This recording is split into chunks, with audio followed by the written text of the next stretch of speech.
Deneme, deneme.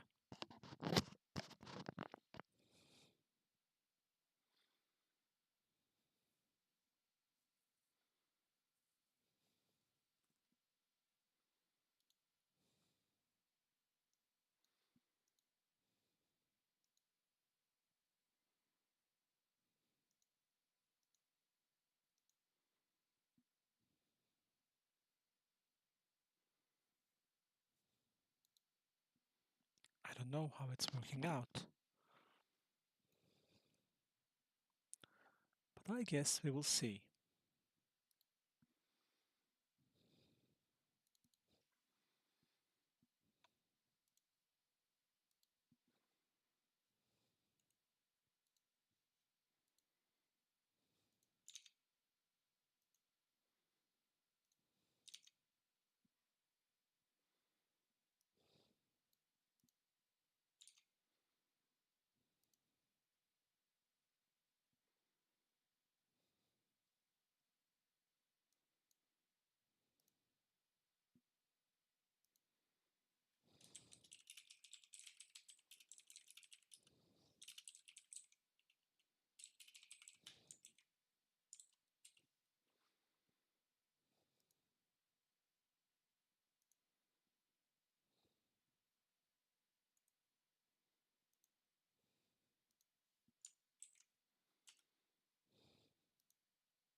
Is there anyone there? Are we live? I have no idea. Hello, hello, hello. And most important of all, can you hear me fine? That is the thing. That is the thing that matters. And apparently I won't be able to drink the coffee from that side.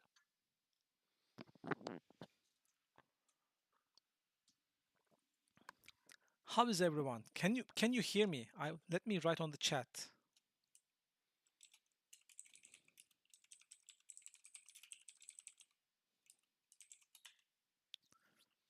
I'm Dot. I don't know if you can hear me, so it says YouTube is not receiving enough video to maintain smooth streaming. I wasn't trained on this thing, okay guys? This is my first ever try on streaming, and to top it off, I will tell you something wonderful. They did not design YouTube's interface to be responsive. You cannot see half the settings when it's a vertical screen. Really? Okay, let me try to adjust the mic volume a little bit more. How is that? How is that? How is this? Yeah, I received that as well. So I think it's a problem with theme, stream, output. I will decrease the video bitrate a little bit. So let's see how that will help.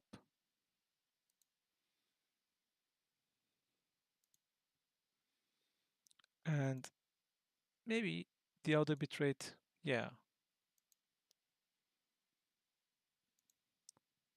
Medium quality, apply.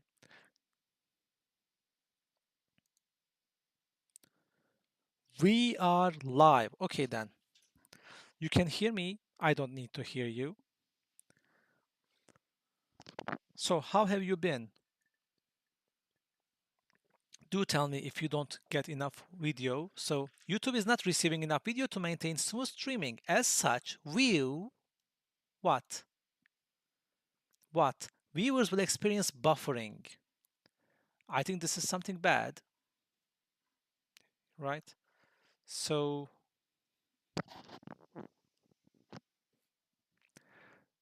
I am clicking the open widget thing and I have an error and I have a warning and stream settings. Let's look at this, if this one will work.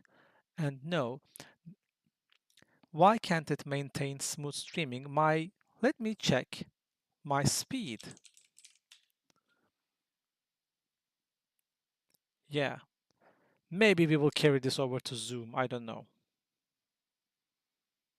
I was actually enthusiastic that it was a YouTube channel, but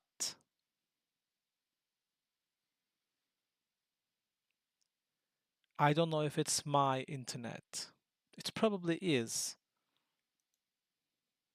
I cannot even open now. I cannot open speed test probably because there's a stream going on. That's probably the reason. So I will just cancel that. But how is YouTube not receiving enough video? What do you mean by enough video? But I think this thing called OBS has a streaming version. So tools, auto configuration wizard does not work because the lagging is on the video, obviously. So let's see. I am in tears, guys. You are active on the chat because this is not a class, right?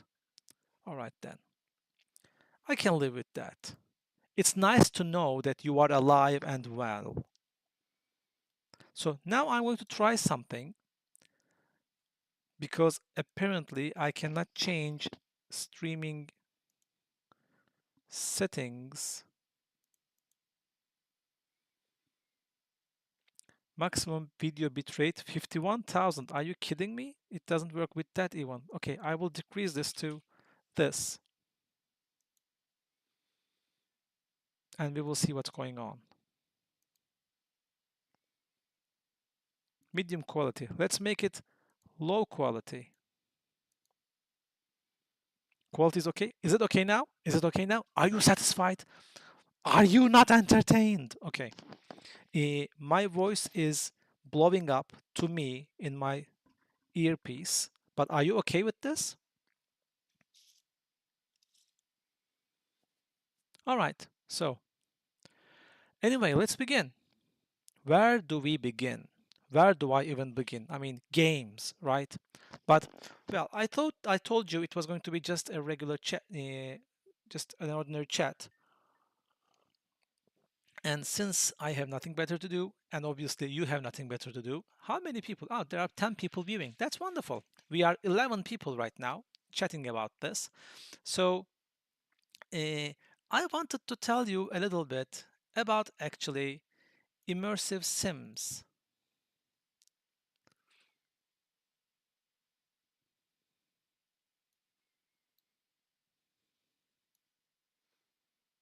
Yes, double brains. Okay, do the delay calculation. Calculate the delay.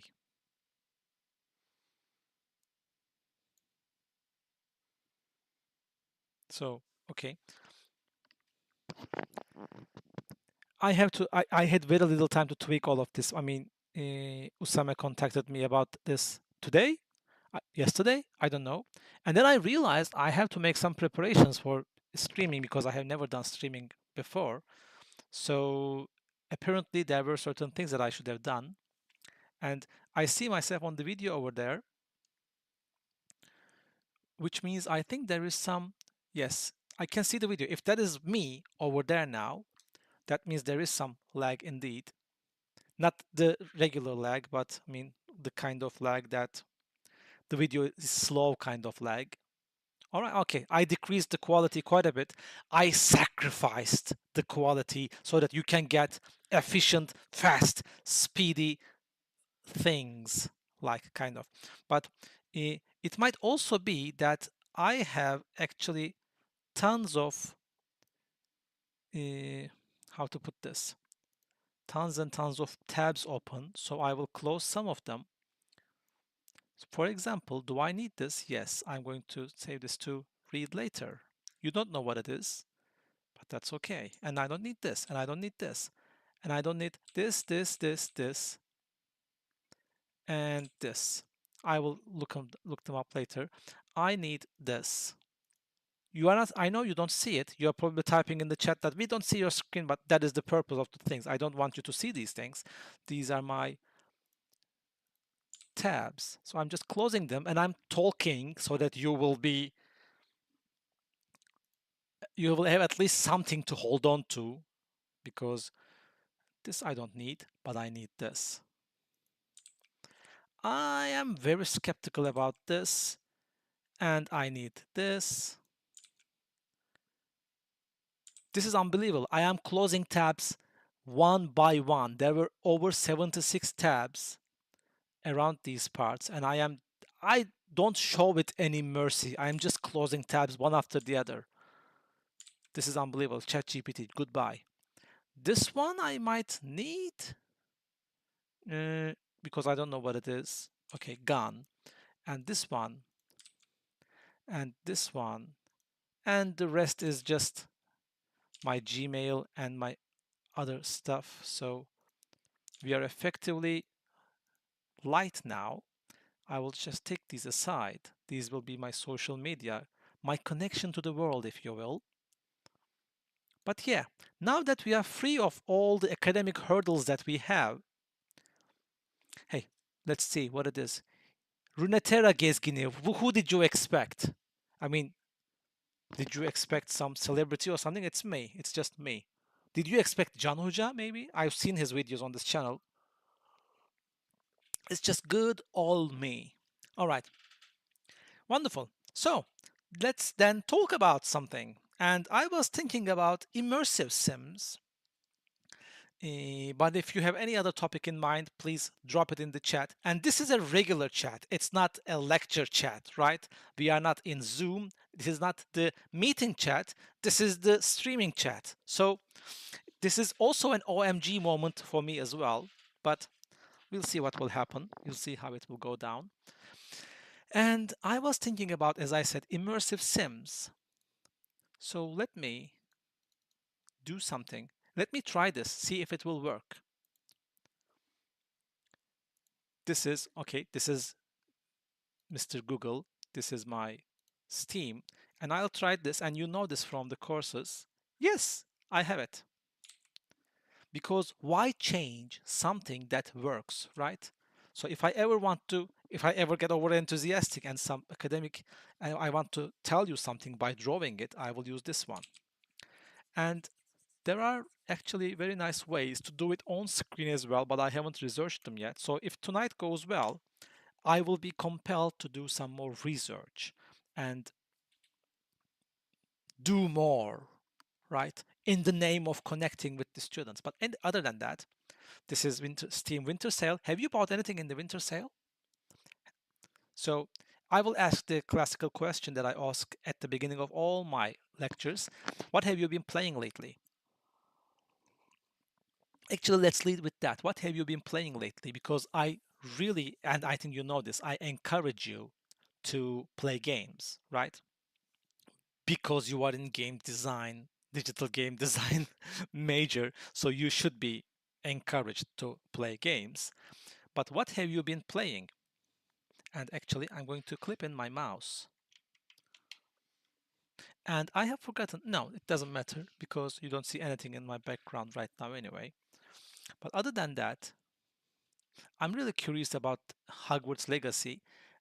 I read Harry Potter about 10 years ago, I guess, and I actually loved it until world building started to show some cracks in the wall. It's not about the author at all. I don't go into that. Harry Potter is a nicely crafted world, uh, but I have no interest in playing in Hogwarts or Harry Potter. Well, probably because one of my friends played it, and he was quite furious with the topic, the subject. But I also don't like the idea of, I mean, I grew up with D&D, right? Back in the day, it was called AD&D. So a little bit of history lesson for you. For those of you who don't know, there is something called tabletop RPGs, right?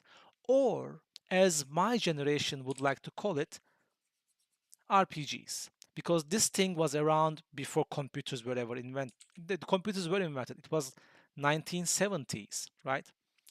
And some history lectures for you. Uh, there was these guys, two guys, and let's start from the top, right?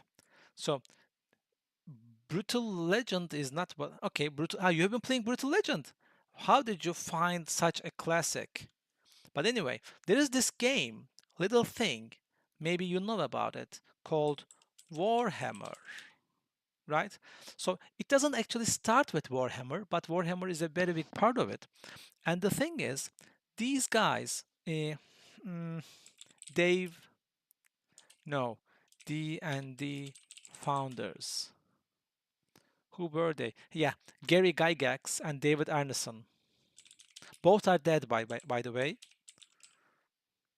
Gary Gygax. This guy, this is his last moments, obviously. And David Arneson.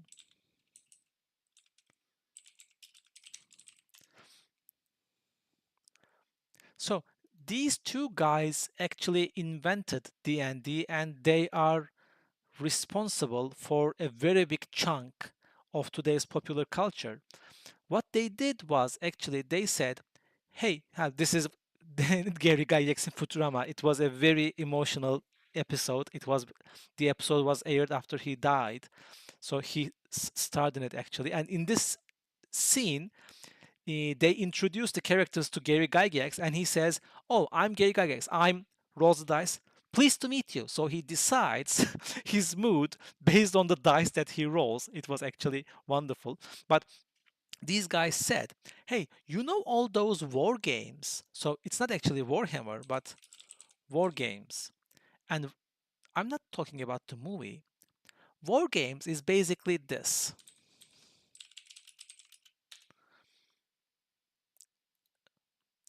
BattleTech is awesome.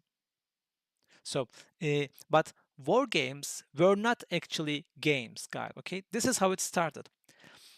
In even older times, let's go back a little bit. There were countries. There are still countries. It's no surprise. These countries had armies, right? And these armies had generals. Now, these guys like to fight because they don't do the fighting themselves. They send other people to die, which is what war is all about, right? So, but these guys get bored, and they, in general, this is something happening generally in Europe, basically. So they decided to practice. And I cannot type whether I'm in a lecture or not. You see me complaining about this all the time, right? So they decided to practice. Uh, and I will look at the games you are playing after I finish telling you about this. So they said, well, sending people out to die just for practice is not practical because we need them alive when we actually need them to fight. So how about we find a nice table for ourselves, right? We put some wooden figurines on the table for us and for the enemy that we have, and we simulate the battles on that table and decide whether we can win in a certain scenario or not and devise strategies. So this is war gaming. It's not actually about the gaming, it's actually about the war, right? So, and then this has been going on for centuries, by the way. People have been doing this. So they have, it's not that strong, that kind of a rule book kind of thing, but they have certain rules, they have stuff, and they have been practicing. If I move my armies here, these can counter like this, the cavalry can move in like this, etc., etc. And after this happened for hundreds of years, These two guys, Dave and Gary, they said, hey, how about we do this for fun, right? So they started something called Chainmail. Chainmail was actually a tabletop war game, but then they said, hey, you know what? It may be it might be more fun if we controlled a single character instead of an entire army, because then we will have more options about what we can do with that character. I'm just saying it might be more fun. And they tried this out. So it started out as chainmail in late 70s. And as they moved into 80s, it became Dungeons and Dragons. I will write it. Wait a second. It has been a long day. I'm a bit tired. Dungeons and Dragons. It became Dungeons and Dragons. So, and for those of you who watched Netflix, Stranger Things,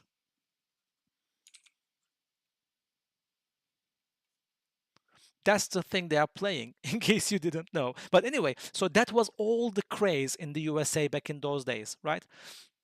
Uh, and then, of course, some people came out and there are demons in this game. These are bad guys. And you probably know all this from Stranger Things, but we actually lived it in Turkey in the 90s as well. So let me show you something.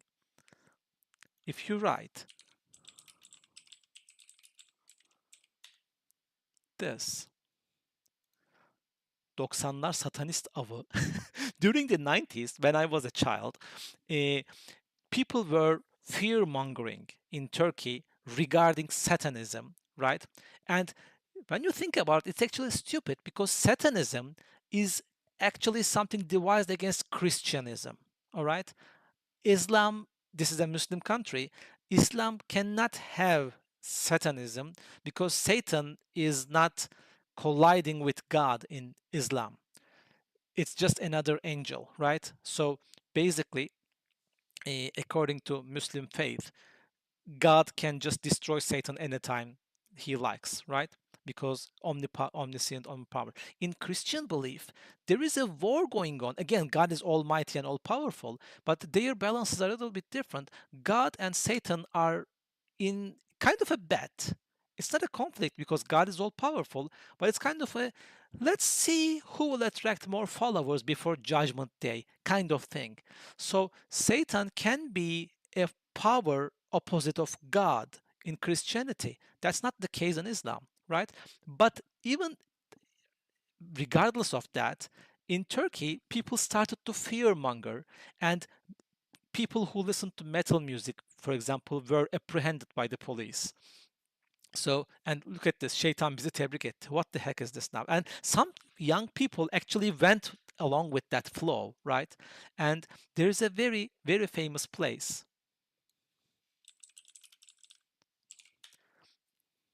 Akmar Pasajı, and this used to be a place where metal music was sold, uh, and the police raided this place numerous times, right?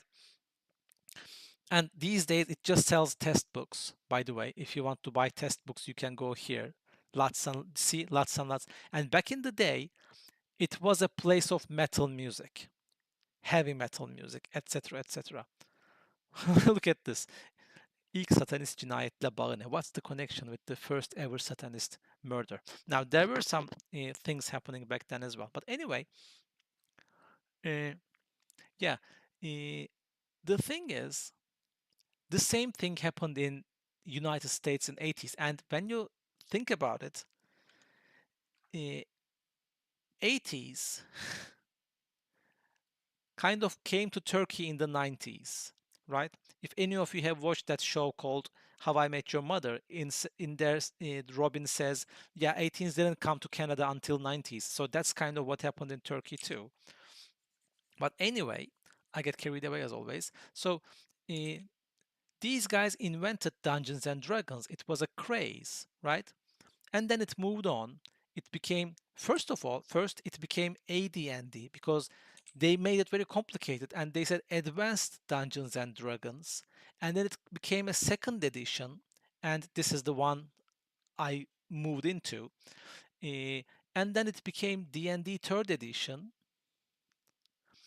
We don't mention the fourth edition because this is the time when World of Warcraft came out and it was so popular that they tweaked D&D so that people can play warlocks or something. So we don't mention this. But then came the coveted and renowned fifth edition. This is the edition where actually D&D kind of found its own identity. So uh, but again, yes, this is the history of D&D. And for our generation, where computer games were just a gimmick back in the day, when you say RPG, we mean a tabletop RPG. We don't mean a computer RPG. And in Turkey specifically, it has a specific name, FRP. FRP is a subset of RPG. It means fantasy role playing. So this generally specifically applies to fantasy settings, not sci-fi, but they are all RPGs. And then computer games came along, so we called them computer RPGs. But the Japanese did such a specific version of it that we called it a JRPG, Japanese RPGs. And these days, I am a little bit bitter about this. Actually, I shouldn't be. But any game that any kind of player stats is called an RPG, which is not true because you are not role playing, you are just bumping at numbers. Diablo 4 is an RPG. Come on, that's a stretch, right? So let, let's keep this on, but I want to see what you are telling about your games. So of course someone is playing League of, I'm not judging by the way, but somebody is playing League of Legends, obviously. So uh, Rise of the Golden Idol. I am yet to play that. I congratulate you on your taste. I haven't played it yet. So, hello, Echoes.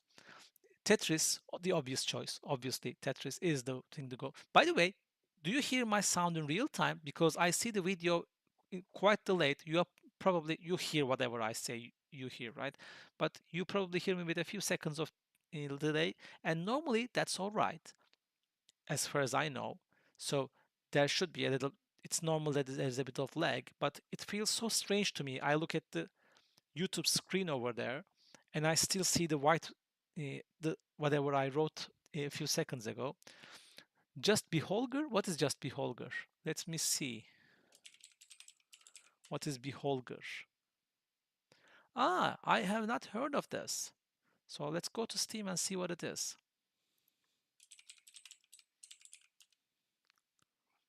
I haven't heard of it. And it's a platformer too. I love platformers because that's pretty much what we had back in the day, right? Retro platformer bundle. So let's see. I don't know if you can hear the sound here or not, but do tell me if you can hear the trailer sound. You probably should be able to hear it.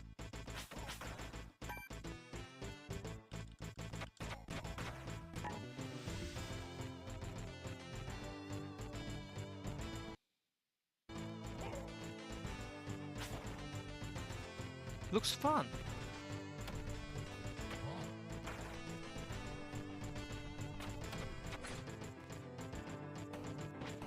Yeah, this looks fun. Oh, $1. All right.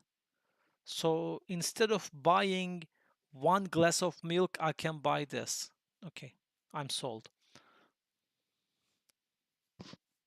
Oh, really?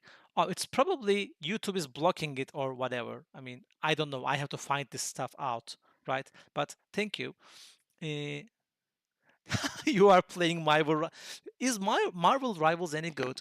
The guys who, uh, yes, I did watch. Let's see, Popo Poyo. I don't know what Popo Poyo is. I want to play Disco Elysium, but there are certain games, Eliaf, that I just can't start because, guys, all right, I'm sorry. I forgot this is the case. This is why you cannot see the screen. All right, I'm really sorry. I'm new to this stuff, but there are certain games that I don't start on purpose because I want to give them my full attention. And when everything's going on with life, I fear I won't be able to do that. Disco Elysium is one such game. The other one is uh, BioWare's Epic. What was the name of that game? What's the name of that game?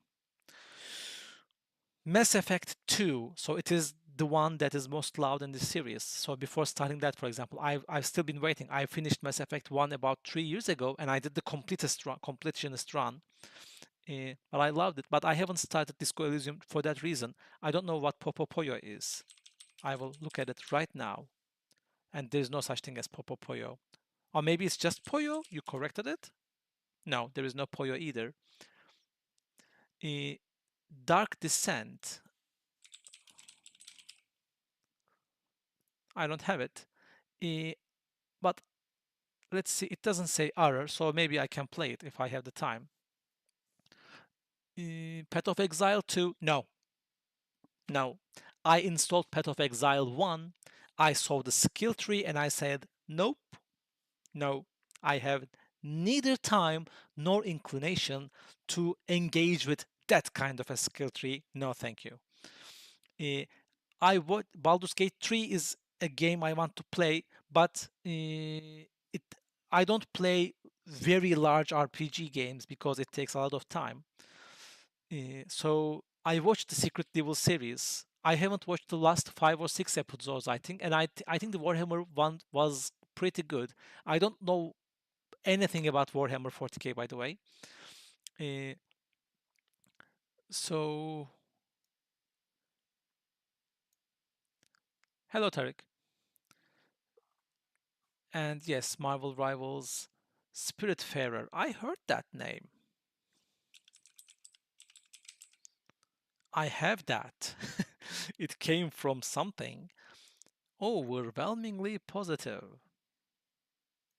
But no screenshots coming up. So, what do you mean a custom? Eliaf, you said I'm making custom campaign with my friend. Is that a tabletop campaign? Something like D&D? I know Aragami.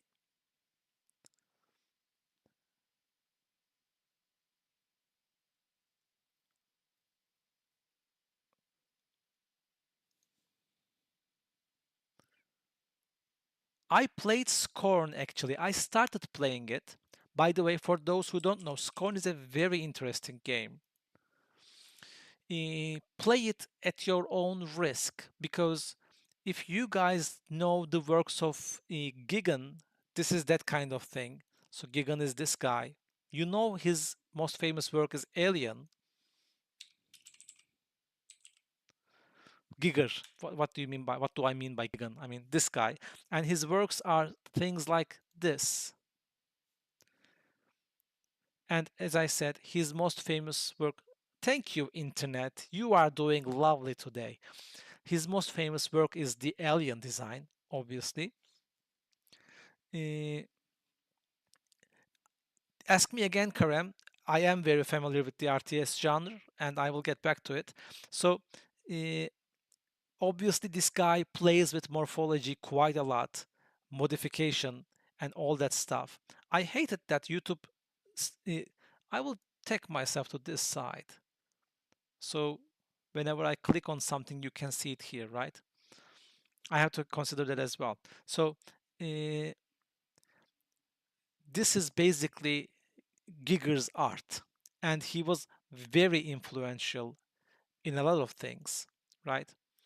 Uh, this it, Mid-Journey style, nice. But anyway, Scorn is a game made in that vein, and it is a very disturbing game, by the way, if you are not prepared for it. It's not exactly another game, but it is disturbing in the way that you operate it. But I read some reviews and they were complaining that I played almost half of it, by the way. I did not finish it.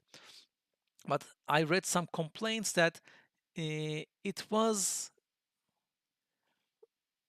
kind of becoming a regular first-person shooter towards the end. But I have yet to, and it's not a very long game. I think currently OBS disconnected and reconnected, so you must be having me right now. Eh, so, so I take it, Eliaf, you are designing for a tabletop genre. I would like to hear about the world, by the way. And if you need any help, I have some world building classes on my YouTube channel. Those classes are from the lectures I gave in Istanbul Technical University. I have thought, I have not thought, I thought world building there for 5 years. I think 2 or 3 of those sessions are on my channel, and one of those sessions are completely in English. Uh, I wanted to buy Starbound for years, and when it was time that it finally went on discount, I did not want to buy it anymore because kind of, I was always distant to Terraria as well because I thought there is Minecraft, the 3D. I know this is a very bad way of looking at it. I'm just telling you how I think. There is Minecraft, it's in 3D, so why should I play Terraria? Because for me it was like this. I played Terraria for some time, and the way, I'm not judging the game by the way, but the way you do is you build walls, right? Like this. And then you build back walls. Why do you build these? They don't, do they serve a purpose in Terraria? Because these are the things that make your house. And then you do this just for decoration. Oh, sorry. You do this just for decoration on the background. And you know, I'm kind of a dwarf at heart. I dig, I don't build. So in Minecraft, when I start playing, I find a mountain and I dig on its side and I make a base for myself. And bonus, I go all the way to the other side and I make this. mm, Not my cup of tea. Oh, so it has it has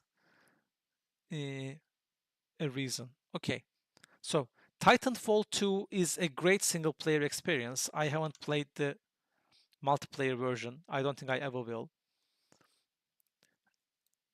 But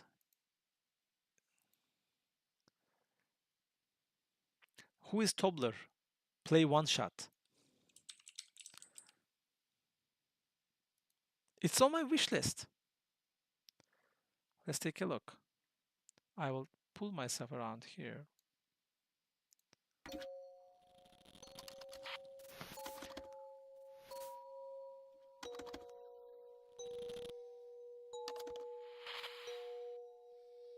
The world, the premise looks very interesting here. 98% positive. I'm going to do something, not because of what you think, but because I'm old. And I will say, go to how long to beat.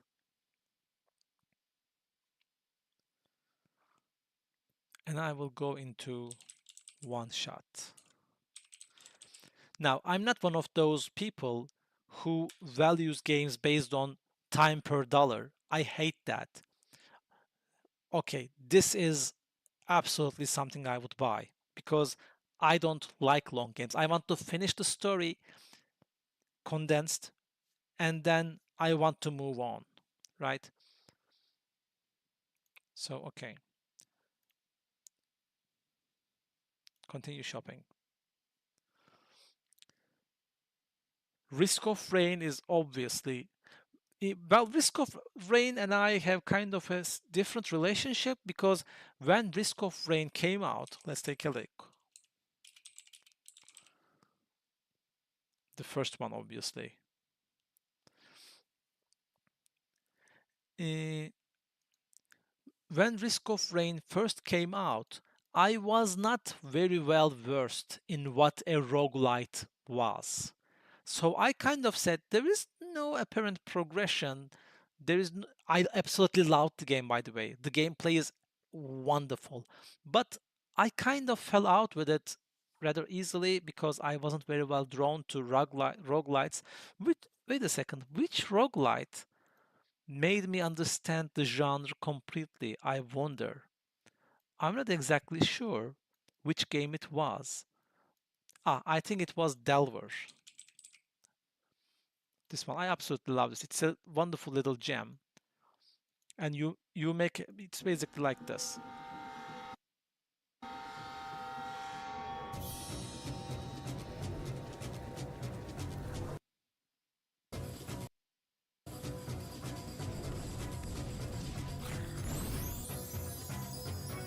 And it's a lot of fun.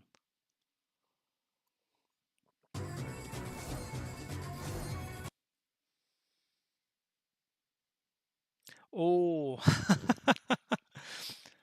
Canaver. This was not playing anyway. But yeah, you can play Delver. It's cute. It's nice. So,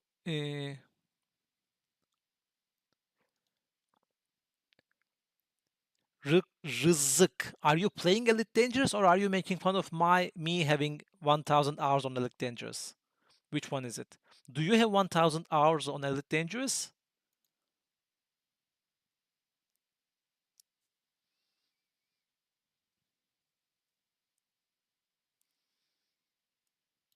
Oh, hi, Mark. Kind of like, hi, John. I guess none of you knows what Oh, hi, Mark is. Do you? Do you? So, okay, I hijacked the channel, John. So, well, I was actually going to do just a regular Zoom meeting, kind of, but Usame came to me. It was not me, it was Usame. He told me, hey, why don't you do it in the student channel, etc., etc. And I said, oh, well, a chance to stream on YouTube? All right, I'll take it. So, uh, anyway, guys, but I want to tell you something. There's something interesting about YouTube chat, apparently. Now, you are just typing whatever your heart desires, and I'm all for that. But please understand, sometimes I just lose context, all right? Because, for example, uh, Muhammad Amin said, I do, and I have no idea what it means, right? So, so it's our channel, comrade. All right, yeah.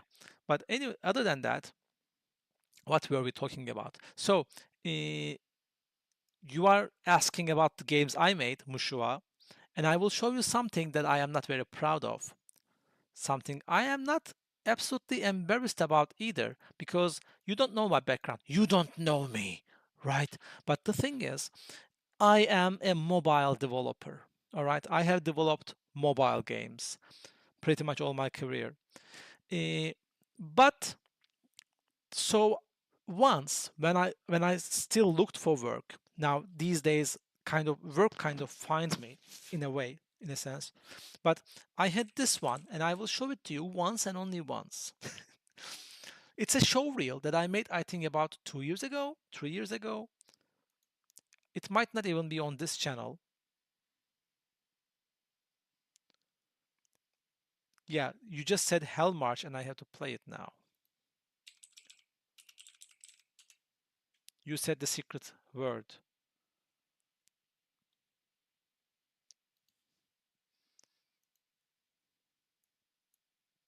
It will just play in the background. But maybe it is copyrighted. I don't know. Maybe they're going to, YouTube is going to censor this. I have no idea. So, I'm going to find my videos.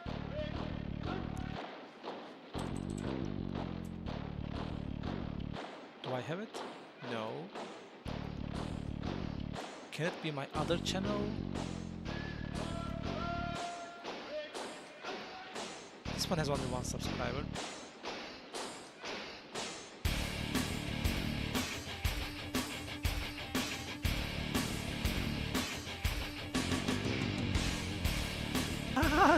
Okay. No, it's not this one. You see, I played Mad Max.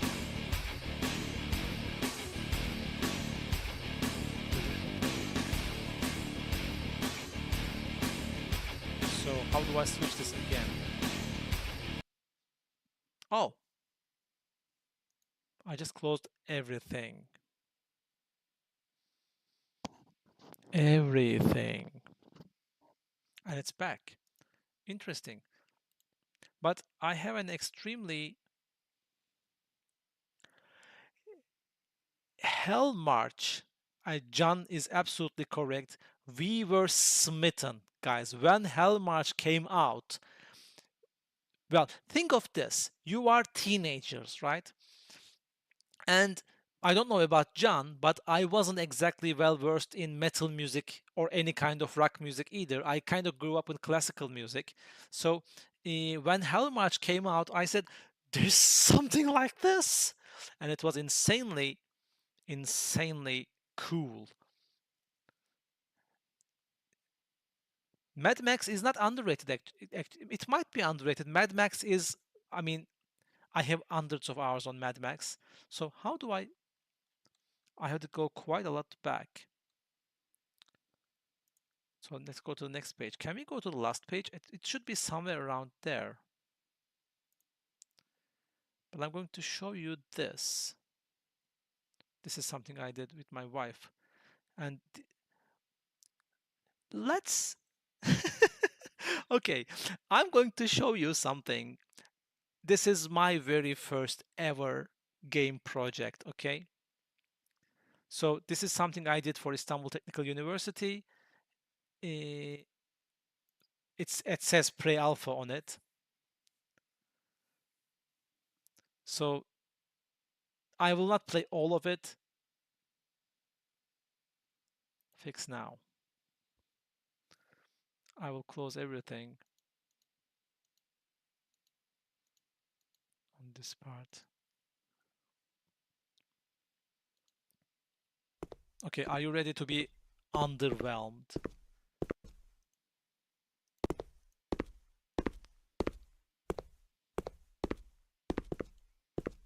These are ready-made assets, obviously.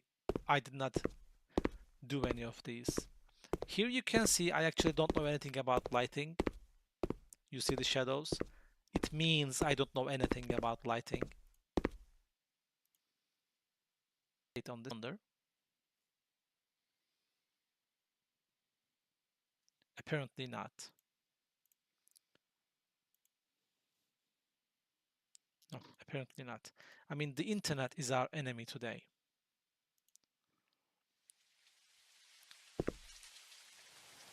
But I could turn the weather into rain.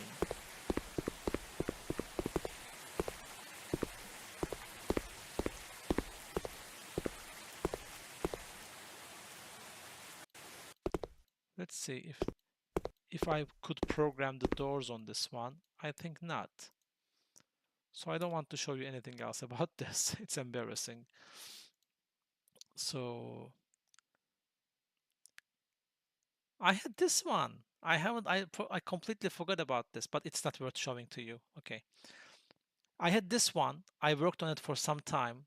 It was a gravity puzzle game concept. And for some reason I put some music on it. I have no idea. So this concept here was you can manipulate the gravity of singular objects and you can make them move different directions and you will solve puzzles with it. For example, here I'm going to get on a table, change its gravity and ride it.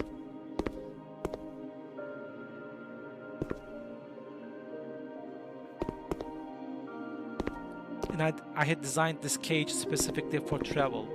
So for example, you switch its gravity and you can travel because you cannot change your own gravity.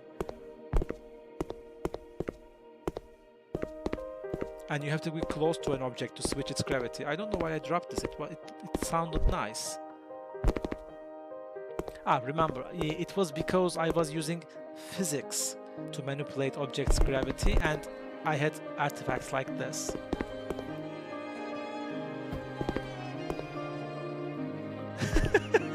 Rural area government agency simulator.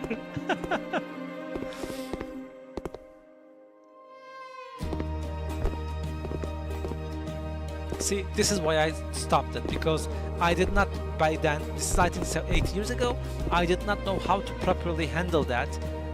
But now it looks like quite a neat concept actually when you think about it.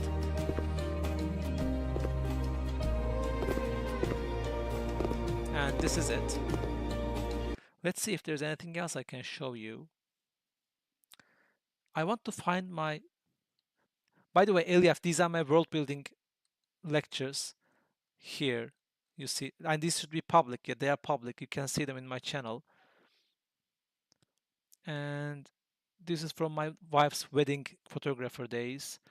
Sun rays, object disappearing problem, minigame section, nothing. I can show you my very first released game actually, even before that Camopoly crap. World building, world building. Ah, this one, I think. Let's see. 4 years ago, but okay.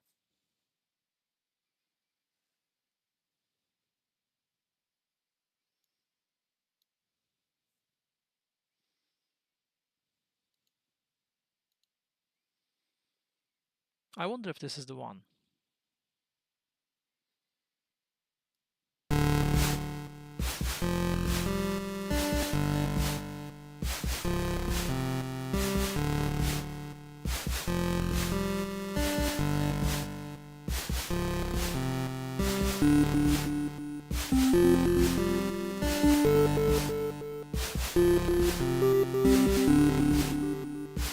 I love this one. It was made for the Global Game Jam.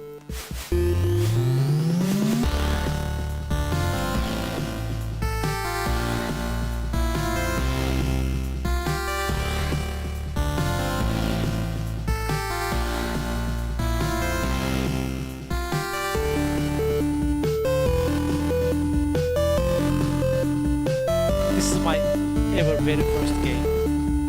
I never released this one.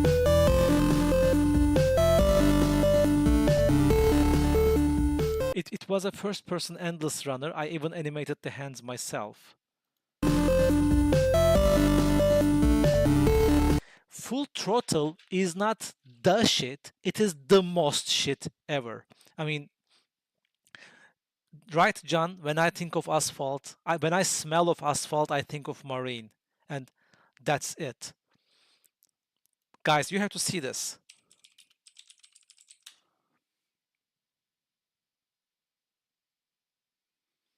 These are the graphics. These are the new graphics. But I think I told you to stay in the limo, Rip said. No one can beat a Corley. And guys, let me tell you this. If you did not play Full Throttle, you have missed a big chunk of gaming culture. All right. So, uh, but no. We watched it already. We suffered through that already once. So, no, this is the thing. This is something. This is a mobile prototype I worked on. It was quite fun. We were cloning Katamari Damacy basically. Why can't I just play the video? Why have to go? What do I have to go into this one?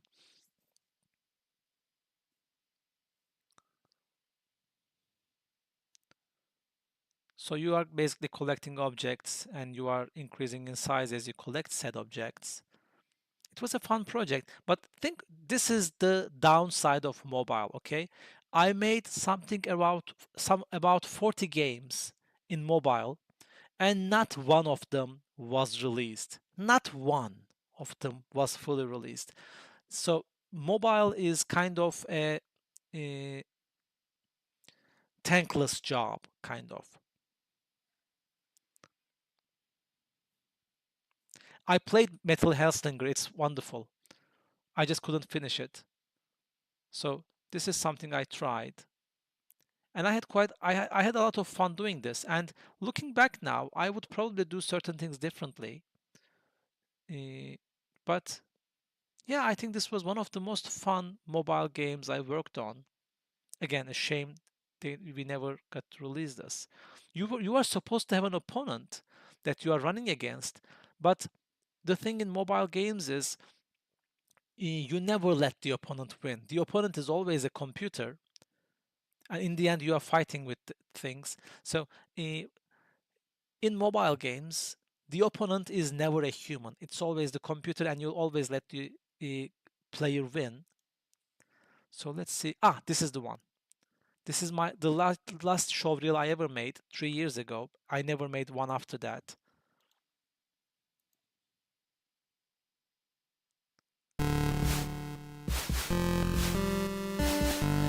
Same music, obviously.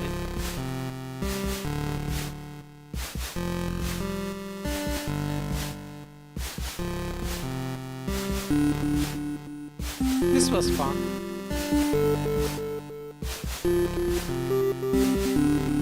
Oh, I love this one.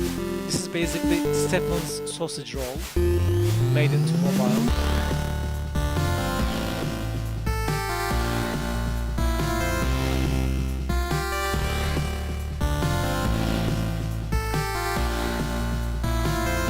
This one gave me so much headache. This one destroyed my life.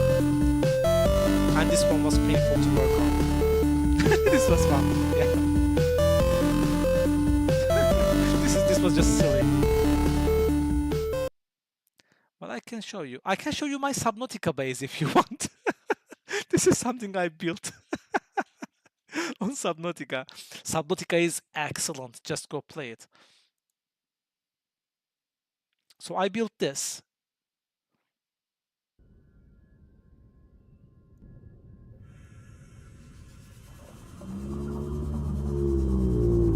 And I built this base for 5 scientists. So it was kind of... actually, do I like the second one better? I'm curious. I think I like the second one better. So where is it? I will just show you that. The second version.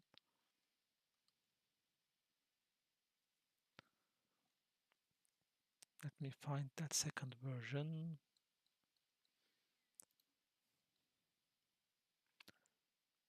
Yeah, this one.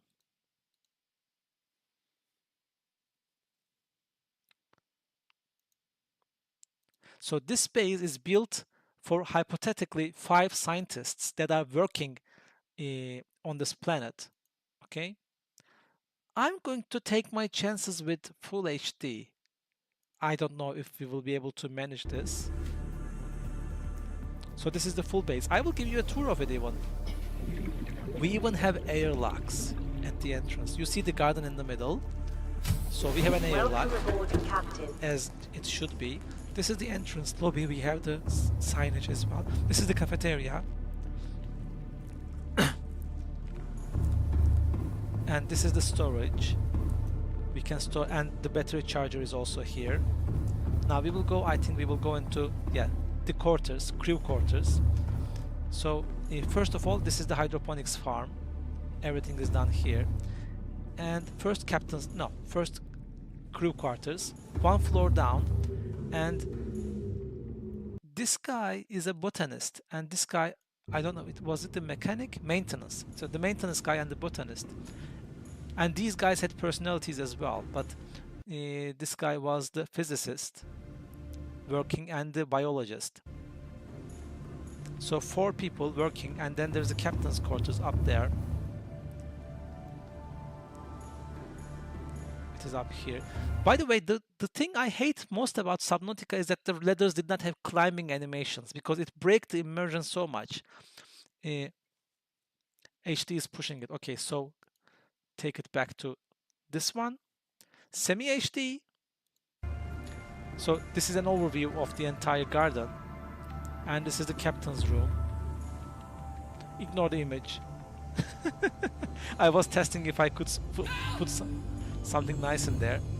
By the way, it later on became Jade from Beyond Good and Evil, if you know her. I did not let go of the chat. I'm just trying to show you around.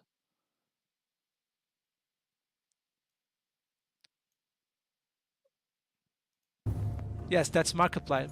Markiplier had promoted this game for so long that they put him in the game actually. Now this is the working area. First, we have the scanner and the security. This is the scanner room. And these are actually, guys, you can take screenshots in the game and you can put them on image frames. And these are like security cameras. So I pretended they are security cameras of the base. And there are weapons in there. I mean, there are no weapons in Subnautica, but there are some. So this is the security room. Our maintenance guy sits here. This is the, obviously, vehicle bay. And here is, this is the captain's room, by the way. The captain works here on this desk. And the meeting room is upstairs. So this is where the meetings take place. There's a coffee machine here as well. Oh, I will fix the desk because it looks black. I cannot allow that.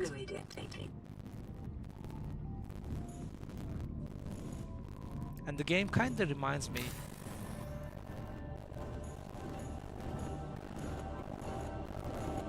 Of course we have a coffee machine. We have to have a coffee machine. And this is again the garden. But here comes the nice part. Yeah, I don't have any water to drink. So this is the science area, and also the reactor is downstairs. I have a nuclear reactor. This is where the research is done, and our biologists work here. By the way, we can go out in the garden from here too. So you can dump in the garden. Yeah, my arkadaş here. So, and this is our aquarium. We have all the species here as a sample. And our biologist, two biologists, marine biologist and the fauna and flora, they work here.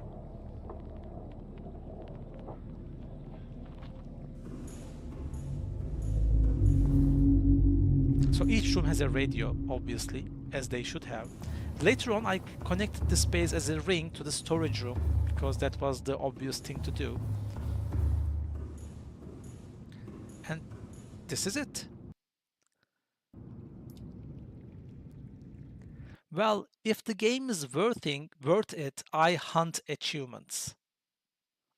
If the game is worth it. So let's look at if I have something else. And this is you guys. This is where I'm teaching you. Look at my hair. All right. This is some game I worked on for about 1.5 years, and sadly it was lost in publishing, so the publisher decided not to run it. I was actually proud of this. I will show it to you.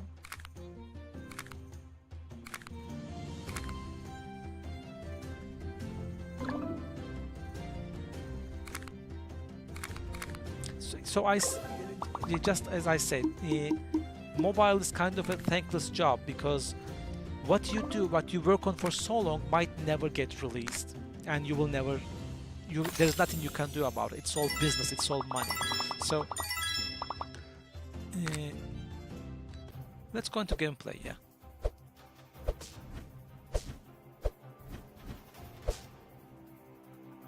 So we later on turned this into some crazy game. This is an early version, so it's all lights and light bulbs and everything, and it's neon lights, and it turned into something crazy, but we still couldn't make the publisher publish it. So, well, the checkered floor maybe made you think of Clash Royale, but it is something entirely. This is more like in the vein of Archero, if you know Archero. So here the chests are running from you, and this is the bonus room. You are trying to hunt as much chests as you can. As many chests as you can.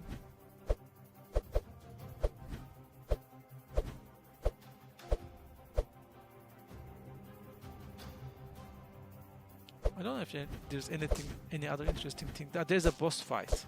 So let's get to the boss fight. It's right now.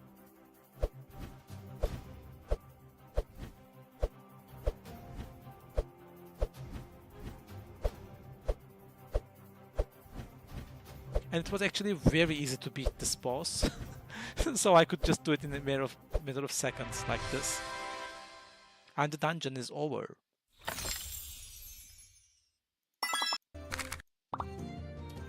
And there's actually one Steam game I worked on. So there's nothing else here. Yeah, nothing to see. This doesn't matter. Eh, and I don't know if I have it installed. Let me show you. I worked on this for, oh, 2 GB? I didn't know it was that large. I don't think we can handle the download rate, right? So this is something I built. It was basically a, a diorama game with voxel art where you build stuff. And what I worked on, I did not work on these models or their production. Another developer was working on that. But I built this environment. So we are basically in a room building something. Ah, somebody built something on this. This is, nice. And wow, this is a nice build too. So this is the first build I published there. I actually did want to. I thought it was installed. I didn't know, but uh, the thing is, it's where you just build something like this, and people just start walking around stuff. It wasn't successful because it didn't have a design direction. I wasn't a designer. I was a developer. I gave some design ideas. For example, this diorama thing was my idea, but I mainly worked on the water shader that you see here. This is water and it has foams around it, etc. I did that. I built this glass and actually it resizes. I really wanted to show you this. I mean, what if it's just 2 GB? What if Steam, hear me out, Steam, okay? What if I limit the download to real slow amounts? Something like this. And you just download in the background for me? Can you do that? Thank you. But we will see. If anything slows down, tell me and I will terminate this immediately. All right. I worked on this one. Uh, I worked on this for 1.5 months. So I did those shaders, did my thing, and I got out. And it did not do very well. Actually, let's see how well it has done until then. If you want to look how well a game did on Steam, you come here, Video Game Insights, right? So for example, let's look at Stardew Valley, made by one guy in 5 years, everything by himself, $171 million revenue. I don't think that's bad, right? And it sold how many copies? 16 million units almost. Nice.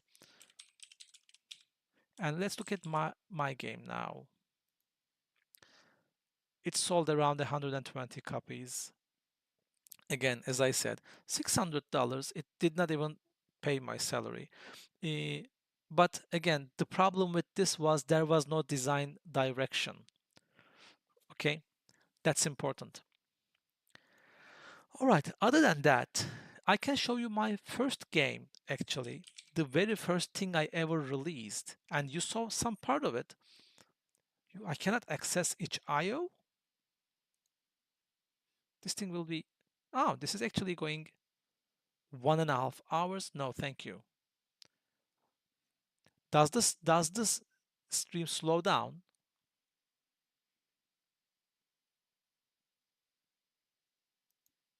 I don't think it's worth it. I will show it to you later, okay? If we ever decide to repeat this, I will show it to you.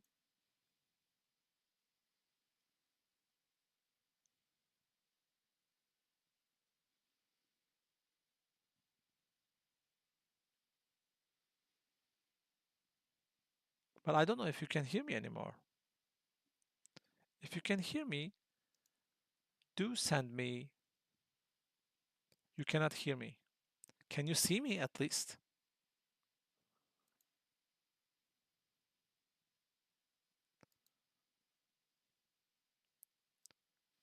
Well, I completely ended that download. I mean, obviously not worth it. I will show it to you in a further session if we ever decide to do another one of these. But not my library. View profile.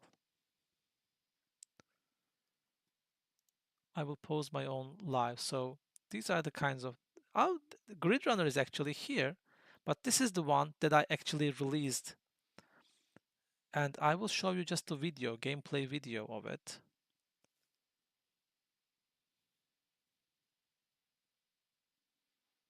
This is a bogus name. I didn't, and the story is actually quite interesting. Has any of you taken physics 2? Of course you have not. You are not physics majors. So the thing is, in physics, and you should have seen this coming, when you are calculating motion, you sometimes, many times, you calculate things as a dot, as a central dot. So if there is something, some object, you think as if its center of gravity is moving, right? And in English, this is called a point object, but we were well versed in the Turkish version, which is noktasal. And I want to tell you this story. This is some question from our physics class, and it was quite an entertaining question. Now, there is an open plane, okay? There is a guy. The guy is divided in two. So there is a guy, and you notice the guy is running. Why? Because there's a lion chasing him. Right? And I will not give you the numbers because I don't remember them myself. It's been 24 years. But the distance between the guy and the man is blah, blah, blah. All right? And the lion's speed is blah, and the man's speed is blah too. These numbers are given. And at a blah, blah, blah distance away, there is a hot air balloon, right? And the man is escaping the lion, and he arrives at this balloon, starts to go up with an acceleration of 2 meters per second squared. I remember this one. And at a certain height, he throws a stone horizontally with 5 meters per second speed. I remember this one as well. So this comes and hits the lion on the head. And what is the speed of the stone when it hits the lion? This is the question, okay? And we tried to solve it. I solved it actually. And I made a mistake, and you will see the speed of the stone when it hit the lion's head was about 5,000 meters per second. So it was going with half the speed of a space rocket, right? So obviously I made a mistake. But the thing is, one of my classmates asked, and it was a very valid question actually, ma'am, to our teacher, what is the height of the lion's head from the ground? Because it actually matters, right? Because you're going to calculate the distance, and this one matters too. And obviously we were supposed to take them as point objects here. So one of my friends shouted, "Noktasal aslan." So, and we started laughing because, you know, a line is not a point, but we had to take it as such. And after that, that noktasal aslan kind of stuck with me. So this is a throwback to that. A 1 pixel lion, and I found this from the internet, I think. This is the main menu. And if there is a reference here, I don't think you can find it. Aliens are trying to take over Earth, and naturally you are the only thing that is in their way. And that's perfectly fine, but where do all these zombies come from? So there are zombies. These are zombies. I did the pixel art myself. I was quite proud of it too, actually. So these are Hulk zombies. These are regular zombies. These are aliens, and these are big aliens. So if any of you know the reference from this, John, you don't say anything, okay? If any of you can find the reference on this one, I will congratulate you, and I will give you a medal. All right? I will actually print a medal and get it to you. But anyway, so this is the gameplay.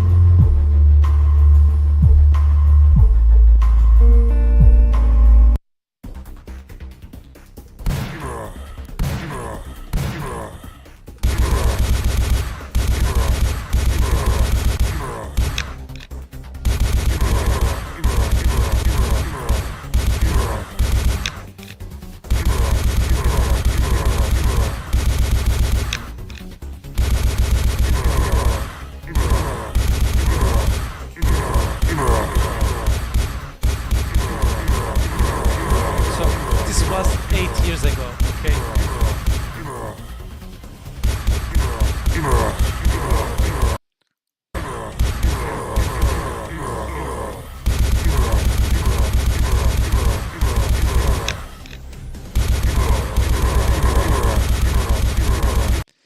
I have the question, is the background recorded video or gameplay? What do you mean with that? For this one?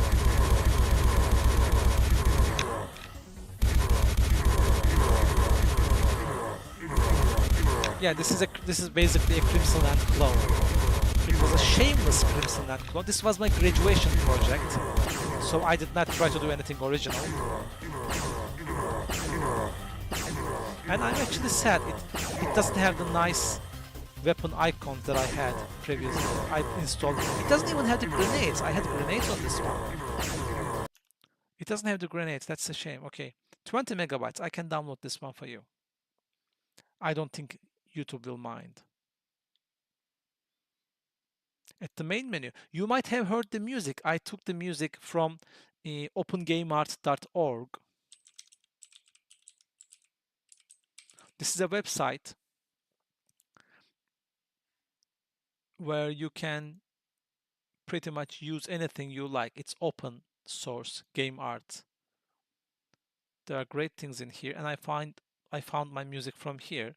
So maybe you heard that one, but let's play this.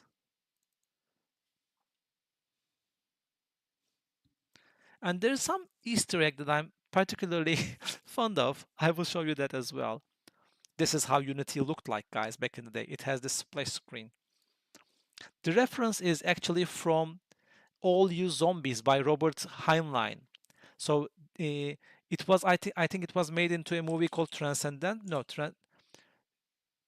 the guy who is his own mother and father. John, you would know that. Heinlein's story. So that is a very actually interesting story, and they made it into a movie. And the story, the short story, ends with, "I know where I come from, but where do all you zombies come from?" That's how it ends. So let's see this. Yes, Predestination is the movie version of it, and I don't think it can be done justice. So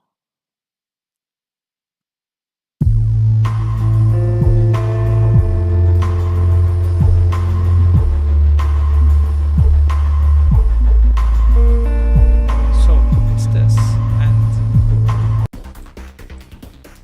you see I have nice icons. Minigun, I love that. And the sound is just too loud. Oh, sorry. And you have a grenade like this. It's so cringy how the sound is like. I can't believe it. And by the way, there is an interesting story in this one too. I found a bunch of zombies, and the game lagged so hard I have tuned them down. Right now I know that I have done, but I can't correct it because I don't have it. But I want to remake this one today. I actually had a plan to make Alien Hazard 2, and inside it was going to be a top-down twin-stick shooter. I still want to make it. And inside it, this one was going to be playable on a console, and I was actually named the game Alien Hazard 2, so that if it was ever good, people were going to wonder where the first one was, because this is not on anyone's radar, right? And I love my options menu, because you have no option other than to fight these monsters, so the game has no options. Yeah.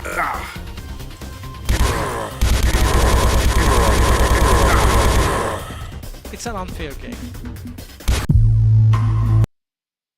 And guys, the most important thing, look, did you see what I did there? Those of you who take game engines from me, look, I will do it again. Look, this is very important. Okay, guys? Because many of you have skipped this in Game Engines 1. I want you to see this, all right?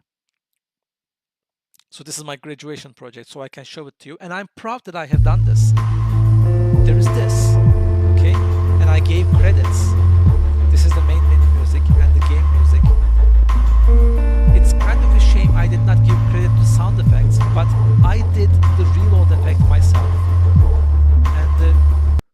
reload effect is this actually. This is the reload. This very staple created the reload sounds. So, but you see, I have the about part, and this is the important part. See this? This is the quit game button. Any Windows game, any PC game needs this. Okay?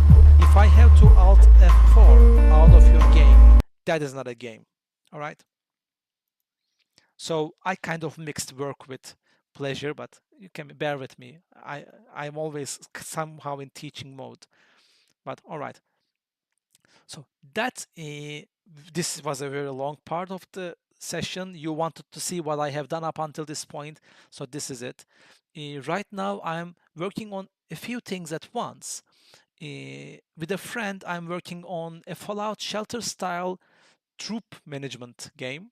So you will basically have troops and you will send them out on missions, but you will be doing the bureaucracy, all right? You won't be doing the action. So you are the paper pusher in the thing. And for myself, I'm making some kind of a space city builder. And there I have one other thing, very ambitious project. Every game developer and designer has a magnum opus that they think will blow everyone else's minds. But that is yet to be seen, and that game is generally never made.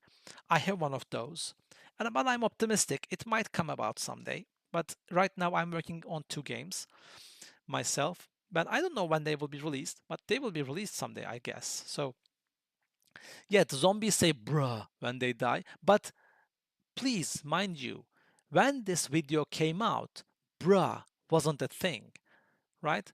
The British said bruh among themselves in the ghettos or something, but the internet culture did not have bruh yet, all right? So for that, I don't take any responsibility.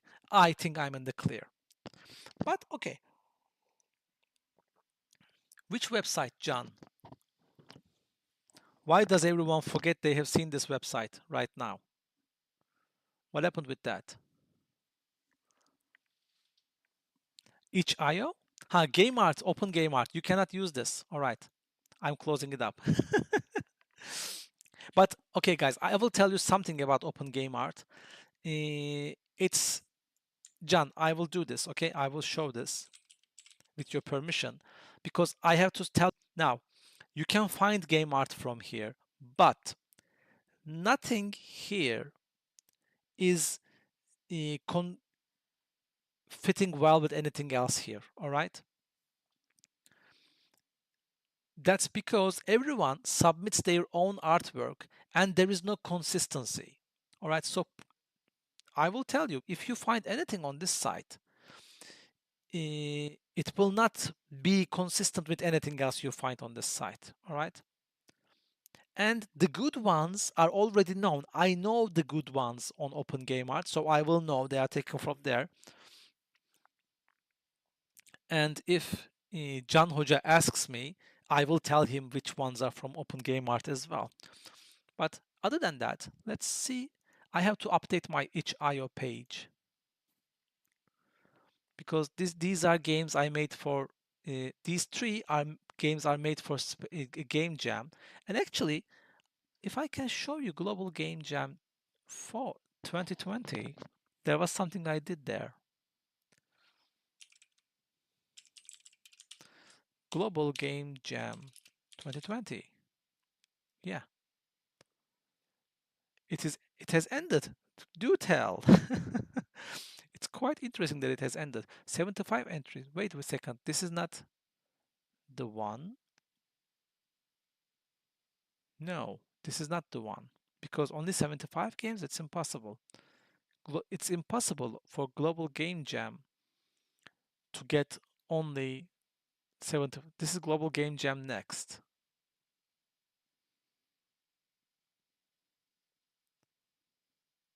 So give me Global Game Jam 2020.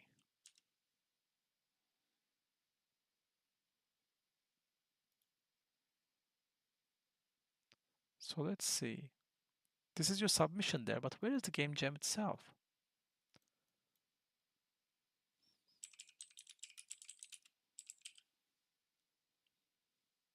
This one, I think.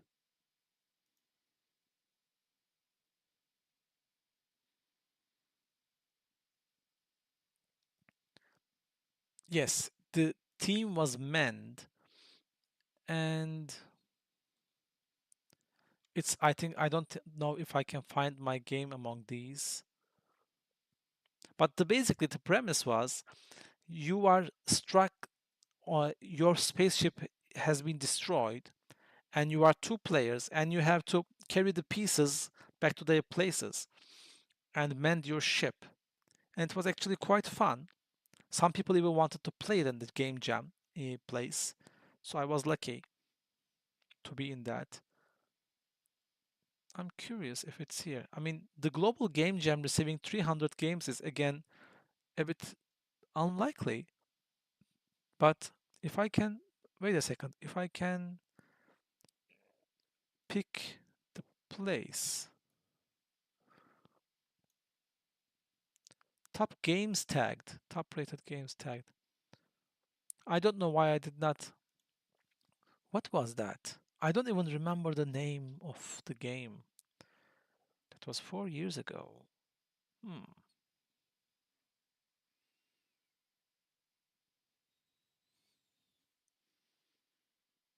Well, John, they had a wonderful game. So it was a color picker game, very, very neat idea. And it was a black and white game, basically, pixel art. And you are a wizard who is in a search of acquiring colors. And we see your hand in the gameplay, and you are throwing colors to monsters. So it was actually quite an innovative thing too. I absolutely loved that one. Select the tag. No, I'm going to look for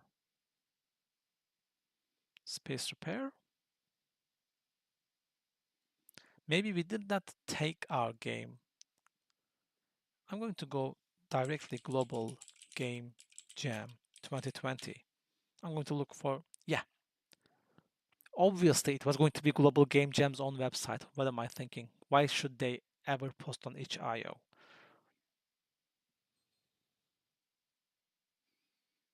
So John, I saw your wizard photos, and I had some photos of myself, okay? So country is, I was living in the UK at the time, so it is not Turkey, it's the United Kingdom. And city metro is London.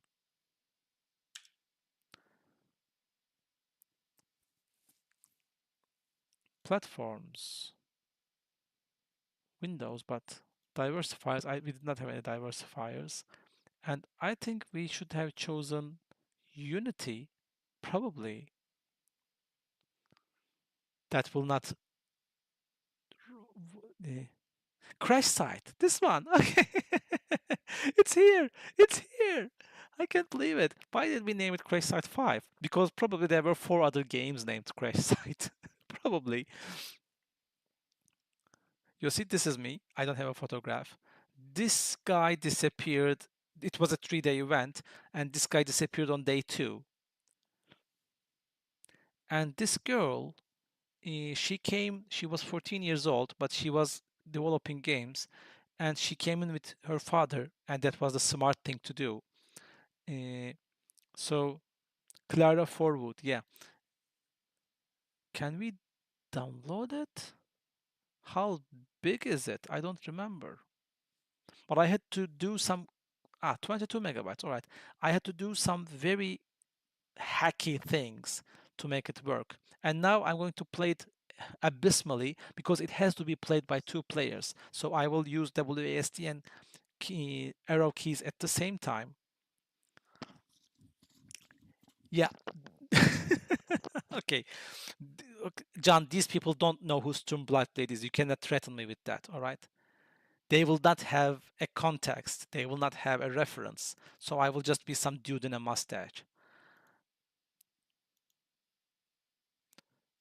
This generation does not read Dragonlance, and I don't blame them. Honestly, I don't blame them. So this is the other game that I built, GameBuild 1.0. Why did I name it GGJ? So the sounds might be terrible on this one as well. Okay.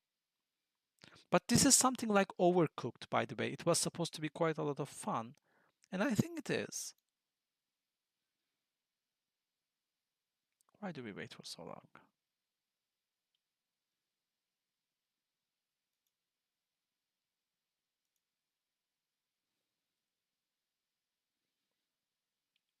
Okay, player, and an alien comes every once in a while. So, so I'm playing.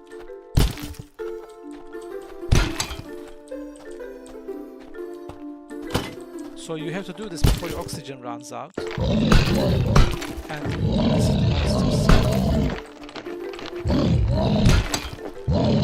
This is some.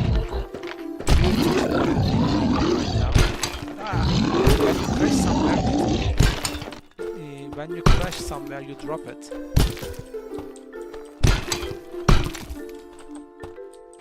So maybe I should have just made it. Okay, we're about to die.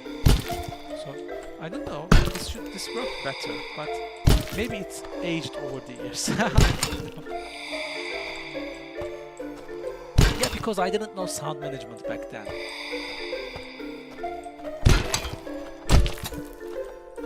We're just going to die.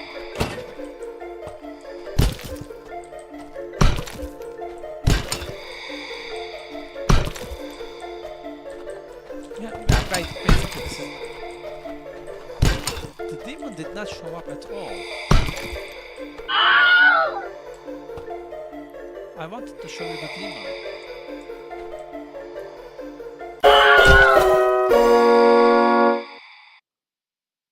So this is the demon that we had. It's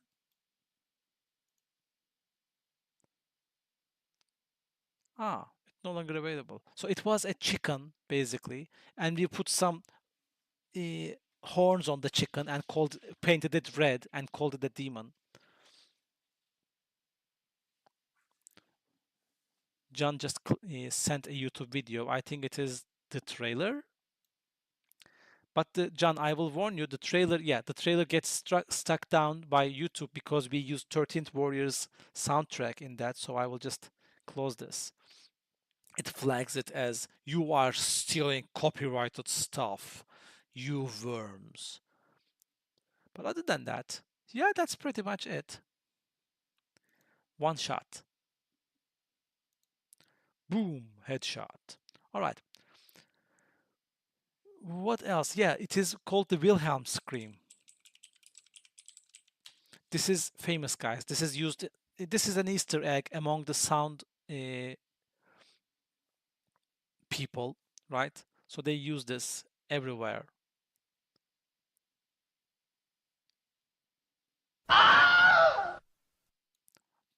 Well, you have to use this basically somewhere in your game or movie if you want to join the club, right? So that's what we did. Wilhelm scream. And actually, I think one of Tom Cruise's movies have that. The Mission Impossible movies have that, right? So he's just some guys falling out of the plane, or maybe it's Tom Cruise's voice. But yeah. So what else? This is a teaching moment. Unity actually has a sound level adjustment system, sound mixer, but I didn't use it back then. That's why all my games are so loud from back then. I don't do that anymore.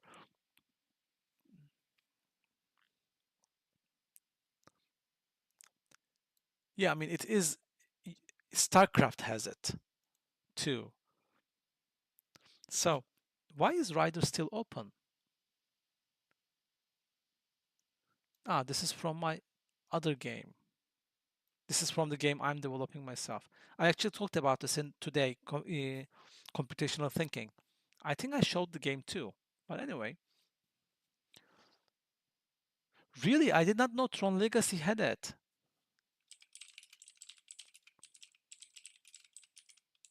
Where is it? And I watched it so many times. Mr. Wilhelm Scream. The guy has a channel.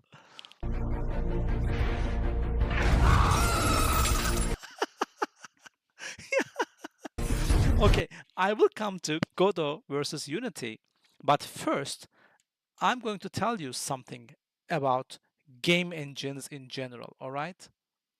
Let me write it here in large letters. Game engines.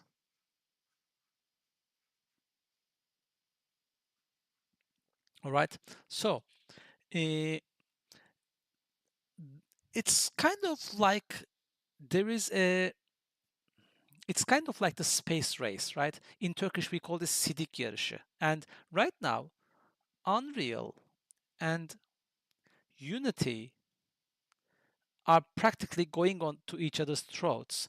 And actually, as in everything else, Unreal and Unity are not engaged in this battle, their fans are.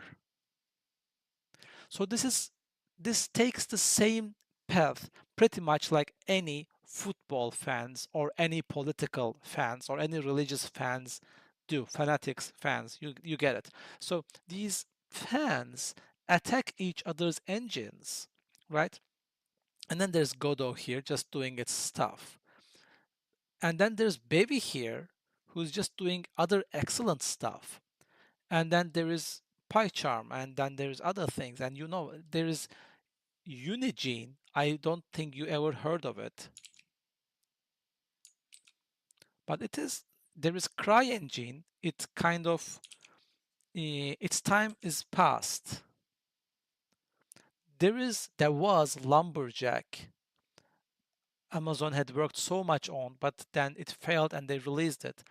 There is Frostbite. It's a sad engine because EA has made it. It's good, but they made it specifically for FPS games. And then EA made a wonderful, intelligent move and they said, you will use this for every game. FIFA is an EA game.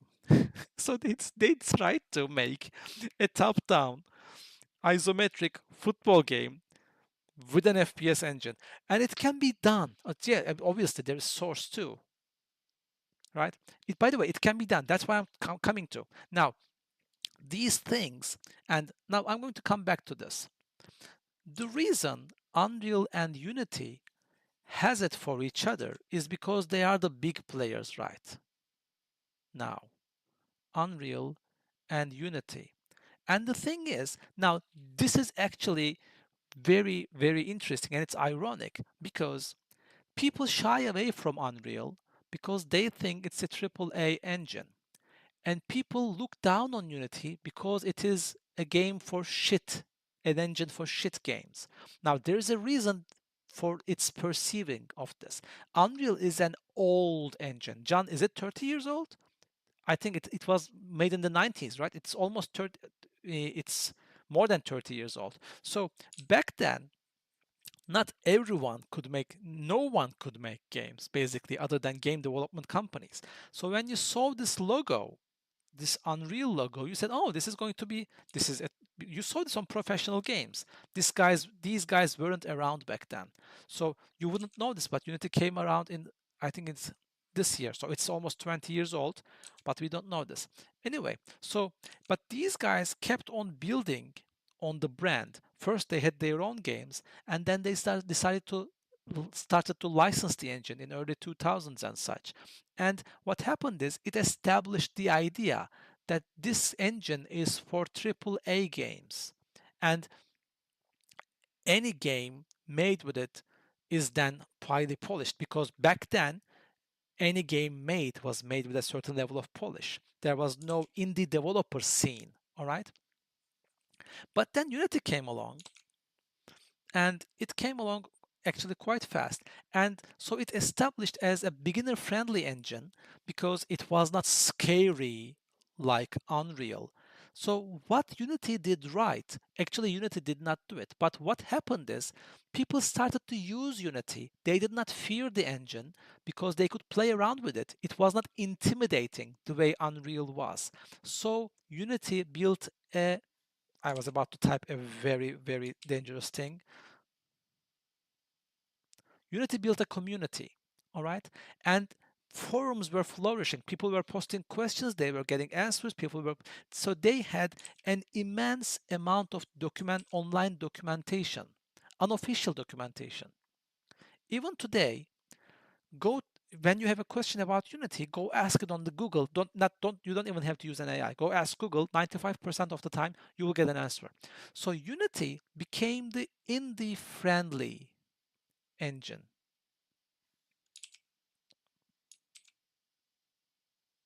Okay, and Unreal kept on licensing things, so they stayed a kind of a AAA engine, even after they made it almost open source. I mean, Unreal is not open source, but its source is open. There's a difference. Let me tell you that too. Open source means nobody owns it. Everyone can use it, and the code is out there as well. Source open is not a thing, but this is what Unreal is. Unreal's source is released, so everyone can modify it, but Epic still owns it. All right, you accept it. You accept the fact that I modified this and I'm using it for my own needs, but you own it. I accept that, and you pay the royalties. That is what source is open means. It's not open source. But anyway, Epic opened the source, right? But even then, people were afraid to go into it because there was no online documentation, no online help. So what happened is when mobile boom started in mid 2000s or late, yeah, somewhere around mid 2010s, Unity was there to embrace that growth. People were not afraid of it. There were quite a lot of people who could use it, and it was lightweight on mobile as well. On mobile, it's very important. So, and on top of that, in the PC scene, Unity had this stupid policy that if you are not paying for a Plus or Pro subscription, if you are using Unity for free, you had to use the Unity splash screen at the beginning. Imagine that. Thousands of people amateurishly making games. Most of them are deliberately or unwantingly shit, and they all have this Unity logo at the start. So this established in the gamer's mind that when you see the Unity logo, you are in for a shitty ride. And even up until last year, some YouTuber said when he was reviewing an upcoming game, he said, "Oh, this game is being made by Unity. This will tell you all you need to know." And they burned the hell out of him. All right. I won't say good riddance. He didn't deserve that much hate, but he was basically burned real bad. Eh, so this is what happened. So Unreal kept its idea of a holy engine, and Unity was for indies and mobile. Now here is the kicker. I think it's the exact opposite. All right. Unity, Unreal is a beginner friendly engine. And why? Thank you for asking, because it has everything ready for you. All right. You want to make an FPS game, they have a template for that. You can just jump right in, put your assets, and start blasting. All right. You want to make a third person game, they have a template for that. You want to have a menu, etc. They have that. You don't want to deal with graphics and light, their out of the box shader is good enough to be published right away, right? So uh, that said, Unity, despite all the documentation, everything, it's very bare bones. If you want to do something good in Unity, you have to do it yourself. But it gives you a lot of flexibility because in Unreal, if you are using anything that Epic made, you will have a hard time changing its guts. It will be difficult because it is set. They give it to you. You don't have to work on this. I made it. Here, take it and use this. vengeance. Okay, so but Unity says here is a blank canvas for you to work on. If you are good, do your thing.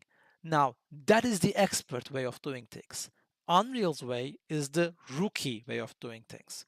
So you can make amazing things in Unity, and you don't see many shitty games. There was one, I wish I saved it. There was one game so bad made in Unreal, I wanted to save it. All right? But this is the debate between Unreal and Unity, and this is the reason of the stigma that Unity has. And to top it off, Unreal has not been good on mobile for quite some years now. I think now they are good on mobile, but that ship has sailed. But recently, even in Turkey, there is an increasing number of Unreal game jobs posted compared to Unity. Back in the day, 90% was Unity jobs and 10% was about Unreal and about half a percent was something else. These days, it's more like, from my perspective, 50-50. So that's a tremendous change. Not 50-50 maybe. Unity still kind of dominates, but that's the thing. Now, that said, again, Unreal and Unity, it is not the engine, it is the developer that matters. Okay? And there comes these guys. Now, Godot is the third runner-up. It is open source, completely open source. You don't have to pay them a dime, right? But the thing is, Godot is spearheaded by one person, and there are some, by the way, Unreal has a wonderful marketing team. Unity has a terrible marketing team. So I will tell you something. There is an area, and those, if any of you take contemporary from me, you know, it's called ECS. Unity blows Unreal out of the water in terms of performance. Okay? If you know what you are doing, if you know your programming, and also if you know your CPU architecture, you can just put Unreal to shame with Unity. That is possible, but it takes a lot of expertise. So that's the thing. Now, Godot is the third runner-up. It's open source. It uses something called GDScript. That's why I haven't picked it up all this time. It has its own programming language, and I think it's a bad choice because it does not translate. I'm using C Sharp, and I can find a software developer job with C Sharp as well, right? If you are using Unreal, you learn C++, and you can find quite a lot of software developer jobs with that. You cannot find anything with GDScript, but it also uses C Sharp. Now, uh, Unreal kind of looks like they are on the developer side. Obviously, they are not because they are a major corporation. Unity is obviously not on the developer side. They try to screw developers over all the time. So, in that sense, I think Godot is a very good alternative because it has a growing user base and it has a growing online documentation. I mean, again, unofficial documentation. So in that sense, Godot is a very good alternative, and I'm actually looking into learning it myself, especially to teach my kids to work with it. But there's just one thing about Godot. Now, as I said, it is spearheaded by one developer, and there are some words going about, and Unity or Unreal would not bother bad-mouthing Godot because it's not a threat to them, all right? But there is some saying that some people are opposing this leadership of Godot and they are being banned left and right. There was one developer, and this girl actually wrote quite a lengthy uh, blog post about how Godot had some problems technically, Godot's technical problems, and she was bullied into hell that not only did she delete that post, she deleted her blog entirely. So I would say Godot's fanatics can be a little more dangerous. And Godot has this attitude, and it will put you off right off the bat. You are going to say, "Oh, I'm doing this, but I need this functionality." Of course, Godot does not have the same functionality as these two have. and you were going to say, oh, is there this functionality? Is anyone planning to, is it planned to be added? And the first response you will get is, why don't you add it yourself? It's open source. And you think to yourself, I would if I could. I just asked, okay? Geez, get off my back about it. So that is the thing. Godot itself is a good engine, but I will tell you this, and there's only one AAA-ish game made with that, some Sonic game. And if your game's scope is large, Godot cannot handle it. Again, I have not worked with Godot myself. This is what I learned from my research, so take it with a grain of salt. But it is perfect for indie games. Any type of indie games. It can do 3D now, 2D, and I hear it can do mobile now as well. And it's completely free and it's open source. So you should try out Godot, okay? But again, you should know what you can do with it and what you can't do with it. And you should also know that at some instances, I mean, generally, the Godot community is very helpful, but from my understanding, they are very helpful as long as you don't try to oppose them. Bevy is my current favorite. Bevy is written by Rust, and Rust is the programming language that developers absolutely love. Not that Rust, the game will come up now. But this one. It's a programming language, it's a data-oriented programming language, and Bevy is its engine. And there is this Bevy engine is also written in Rust. So you can add modules and remove them. Bevy is actually a collection of modules itself. So it's not a complete one-side engine. So it's not for the beginners, obviously. But there is one game that is made with Bevy engine, and it is widely successful, and rightfully so. Maybe you heard of it. It's this. I always have it installed. Have you heard of TinyGlade?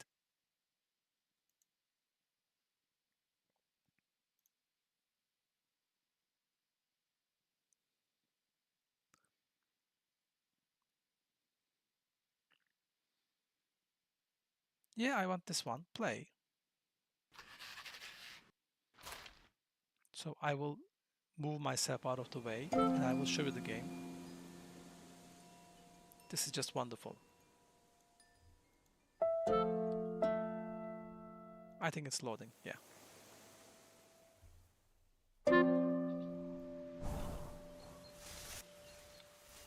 So I will just, this is kind of a Bob Ross game. I will just put some nice little trees over here. And by the way, I made this from scratch. And I think it is said that now we can move the doodles, but I don't know. But I will put another one here. Now I'll make it a little larger. And let's make it higher. You see, this is the game.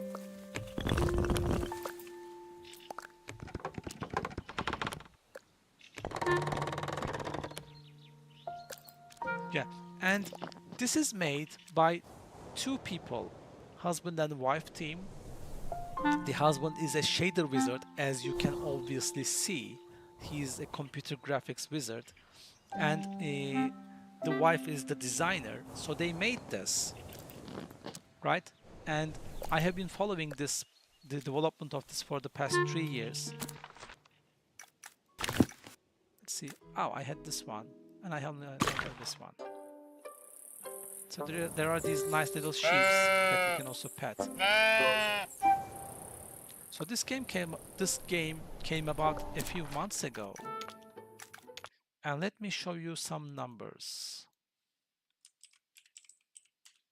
I desperately want to learn Bevy and Rust, but I don't have the time.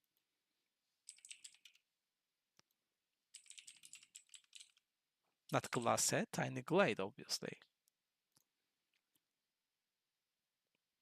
So release date is September, and the game made about $6 million gross revenue, which means the developers kind of made about $2 million. 500,000 units sold. So yeah, Bevy engine does work. And this proves my point that it is not the engine that does the thing, it's the developer that does the thing. And I will tell you, there was once a time, you wouldn't believe it, but there were no engines. Every game had its own engine. Every developer had to write their own engine because there were no engines around, no ready-made engines. So you think id Game used somebody's engine to make Doom or Quake, right? I mean, Valve did, right, John? So Valve used Quake engine to modify to do their own, right? So you are better on that one. But uh, other than that, the engine, let me tell you this. When we say game engine, technically we can mean quite a lot of different things. Your game engine is, uh, well, Steam, it is this. So Steam takes 30%, right? So if you make $6 million, Steam takes about $2 million from that. But these guys also have to pay taxes from the remaining four. You have to factor that in. And if you are making $4 million in anywhere around the world, by the way, you will probably pay half of it to taxes. So they made 6 million gross. Steam took about, okay, 1.8 million of it, let's say. Okay, that leaves you with 4.2. And then again, you will probably pay half of it to taxes. So it leaves you with 2.1 million. All right. Yeah, imagine that. An engine made for a game with the same name, Unreal. Unreal was quite fun. I played Unreal 2. I loved Unreal 2. I'm going to admit, because of this, John, if you're watching this, we all loved Ida back in the day, guys. Okay, I'm not ashamed to say this. So this was our companion. This wasn't our character. So she was there helping us move the ship around, and we all loved her. All right, it was my teenage years. I won't apologize for any minute of it. Uh, so uh, Cities and Skylines and Tiny Glade are wildly different games, right? Okay, John sold Ida. And there was one instance actually in Unreal 2. You are trying to collect 7 different artifacts. And there was an option, there was a place where you are fighting giant spiders, and it was insanely fun. I remember that. So Unreal 2, not Ida this time. The Awakening. I still have it installed. I think I bought it on Steam as well. No, not here. Let me see where I have it. I might have it on GOG. No, come here, Play Night. Unreal 2, it's on GOG, yeah. I actually want to play it sometime. And there is one instance in Unreal 2. Hello, Arveda. There's one instance in Unreal 2 where you get angry at the new pilot. Oh, no. Uh, Ida gets angry at the new pilot and she tells him to go to hell. And there's actually a planet called Hell. So you basically go there. In case of parametric design, there is this guy.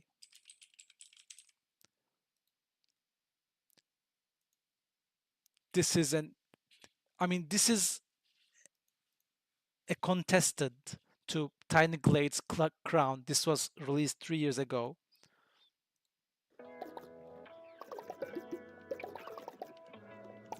This is insanely relaxing.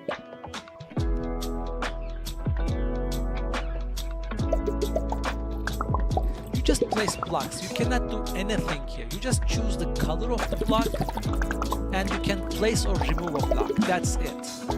And you can build all of this. It's all parametric. And at one point, people broke the game, okay? So they managed to make flying buildings. So they made certain bridges like this, structures, frames, and they removed them somehow. It was not what the developer intended. And what that guy did after it, Oscar did after that, is he basically added propellers beneath the flying buildings. He did not remove the bug, he made it a feature. So you can now make flying islands, but you have small propellers under them. Yes, yeah, there it is. See, this is what I meant. You can make this now. You could make it before. It was a bug, but this guy added propellers under the buildings when that happened. And by the way, I don't know if John will agree with me. The most genius thing this game had done is not to use a rectangular or any other static grid. This grid is very much organic. So it is kind of like this. There are some areas where it feels like a square grid, but it starts to bend around and meets at some point in a pentagon kind of thing. Its grid is very irregular, and that gives it that charm, because what you build is not just another dystopian city like this, right? Or it is not another New York City. It becomes an irregular shape, and that gives it wonderful characters. You see, at this point, you have something that comes together like it's a hexagon. Uh, it is a grid. Yeah, it is a grid, but it is not a regular grid. So you have to place a block, but you cannot control the shape of that block. It is whatever shape that grid cell is, right?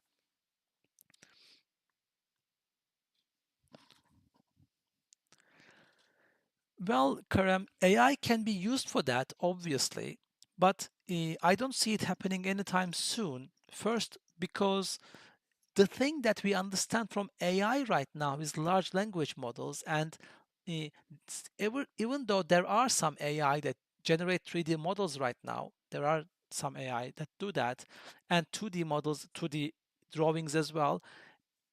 eh, they have to be worked on very extensively to produce any usable result. There is one AI tool that I experimented on that makes 3D models, and it kind of messes up the details almost every time. But people will get there, obviously. Uh, but the thing is, with that AI thing, what uh, right now AI is extremely expensive to operate. All right. So to squeeze that and put that in a game will not be practical for another few years, as far as I am concerned, unless Google comes up with this quantum computer, right? Then I don't know what the sky's the limit then. But other than that, for a few more years, we are pretty much, and I mean, what more do you want in Tony Stark's words, right? You have wonderful procedural generation, it's human generation. But anyway, what I'm trying to say is yes, it is possible. But what we understand from AI, or let's put it this way, we are people working with technology, right? So you should be aware of what AI can do and what AI is. The AI we have right now, the major source of AI that we have called LLM, is just a statistical engine. All right, it looks like it's intelligent, it acts like it's intelligent, but it is not intelligent. But at this point, you can say, do I care if I can't tell the difference? This means it passed the Turing test.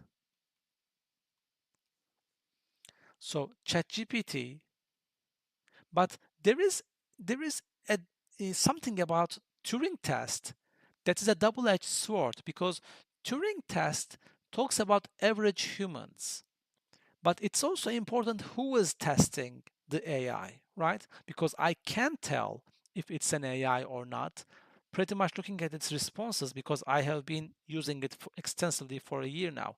But a normal person would not be able to tell the difference. So what do we base the Turing test on as a reference? That's something. But I don't see dynamically, now this is the part, dynamically generated AI content in games for a few years at the very least. Because again, as I said, it is very expensive, and any game that uses it, this is the kicker. The AI runs on massive servers, okay? It cannot be your home PC. It's impossible for now. It does make the quantum computer, I can safely say it won't be commercially available for at least a decade or so. They will use it for their own data centers to process that amount of it. They won't give it to you. But then, so your game, if you use AI, has to communicate with this all the time. This, first of all, requires an internet connection. Everyone has one these days. But second of all, you have to pay for this. So these gamers are going to pay for your game once, and then they will play the heck out of it. You might even lose money, which means that what you have to do is to pay for a service game.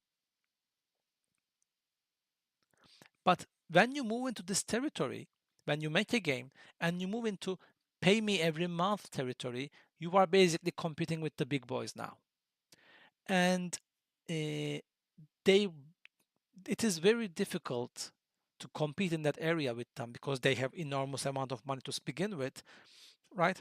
So so again, I don't see it happening anytime soon, but who knows? I mean, these kind of predictions, we are living in such times that these kind of predictions are all can all be moo points in just a matter of weeks.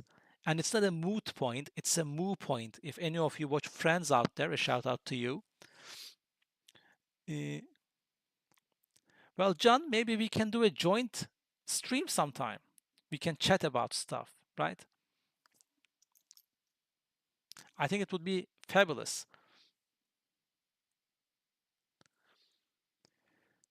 Yes, Unity is working on an AI, and we actually don't know how good anything Unity works on in, because this is how Unity operates, and you will be baffled by this. You will be baffled by how any large corporation can make such dumb decisions, but this is how Unity operates. They had somewhere around 7,000 people about a year ago, and they laid off quite a lot of people. But I will look at Monogame. I will talk about that.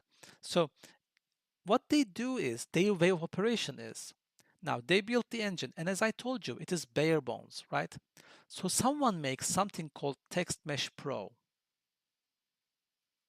You probably know this. This was a paid asset. It was about $150, right? Or maybe just $50, but it was a paid asset. And Unity said, oh, wonderful. You made this thing and it's great. It's just what we wanted. So we are buying you as a company and we are incorporating this into Unity. Wonderful. Very, very good. So there was something called ProBuild, and I was drooling over it. This was $90. I finally bought it. It was for fast prototyping inside Unity. Very useful. And then Unity said, oh, you guys are doing great. We will buy you. Okay, great. And then came along Bolt. Bolt was $150. I bought that as well. In a bundle, no less. But this is a visual scripting, so kind of Unreal's blueprints, and it was really good. So Unity bought it and created, decomposed it, and deconstructed it. What does decompose mean? It's not an organic product. Deconstructed it and then made its own visual scripting. All good. The same with ShaderLab, etc., etc. But this is all good and dandy, right? But the way they do this is, so for example, you made ABC, a revolutionary technology for Unity. They buy you and you keep working on it, right? You, as a developer of that product, they basically purchase your employment as well. They say you're going to keep working. Then you say, all right, I made a bunch of money and I get to keep working on the thing I love. But then somehow you leave the company, right? And this development stops practically. They don't put anyone else in charge of this. So if the people who develop that branch leave, Unity just leaves it as it is. and this is the dumbest thing I have ever seen. Unreal has a clear roadmap and they advertise the heck out of it. They do one tiny change and they say, you don't have to use LODs anymore. And they pump out some videos and stuff, right? And Unity just builds some very good things, by the way. They have wonderful things, but some of them are half baked. If they keep working on that, it's going to be revolutionary, right? Regarding light and stuff. But they just don't do that. And I mean, the guy, this guy, who was Unity's CEO, thankfully he stepped down, was EA's CEO beforehand. So he sunk down the company. Then he came to Unity and he nearly ran Unity into the ground. And now he resigned. So that's why that last move last year is why many developers jumped ship to Godot. Where is that? Where did I write Godot? Anyway, but so don't commit to any one engine. Have some options. And most importantly, guys, this is the most important part. Again, developer is the one that make games. So if you have an understanding of how game development works, if you have an understanding of how game design works, you can translate that knowledge into any game engine with about 2 or 3 weeks of hard work. Okay, that's it. So, uh, Half-Life 3, what? Again? Oh, by the way, I have some sunflower seeds here, which I haven't eaten because I think the sound is going to disturb you, like this. But I've been looking at it for some time now, and I will eat that entire bowl after you are all gone. But other than that, yeah, that's it. That's all about the engines. And Karam, you asked me something about a game. Stronghold? I haven't played them. By the way, I didn't want to leave you unanswered. If I haven't answered somebody else, please write there.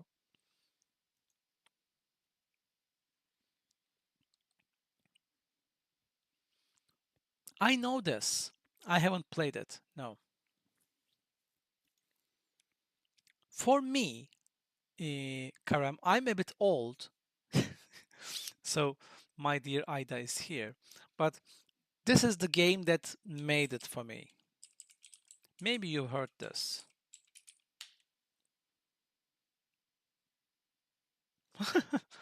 Settlers 2 was incredible. This is the strategy slash building game, right? Now, in RTS, let's go into RTS. You want to go into RTS? Let's get nuts. So, obviously, we will start from the very beginning, which is called a strange little game called Dune. It's a franchise that you might have heard about. And please, I don't want to see any more Zendaya anywhere. Hollywood popularizes an actor or an actress and then uses the crap out of them to the point that you don't want to see their faces anymore. It doesn't matter male or female or anything else, all right? I just don't want to see Zendaya. There was a Dune game about fighting or strategy, and they put Zendaya as an icon. Why? Why would you do that? Okay, so Dune was a weirdly interesting game. Dune 1, by the way, Dune 1 PC game, because it was an adventure game. Okay, but you also had some interesting movement scheme as well. This is 1992. So back in those days, video games did not have genres. Okay, video game was something that was explored, and game developers and designers pretty much all the time these were the same guys. So design and development were not separated that much from each other yet, and these guys just explored the ideas that they had. They did not have a concept of set mechanics for this genre of game or mechanics for this genre of game. They just thought about, okay, you are a spice miner and you are doing this stuff and then you are going doing that, and how can we put that on the game? So you are basically moving with the arrow keys, blah blah blah. That's how they went about it. So Dune was a hybrid between an adventure strategy and the real-time game, right? So it was some weird wibbly wobbly timey wimey thing. But then these guys, Westwood, realized they stumbled upon something and they made Dune 2. Now, Dune 2 is the first real game that counts as the RTS, that generated the RTS genre, right? And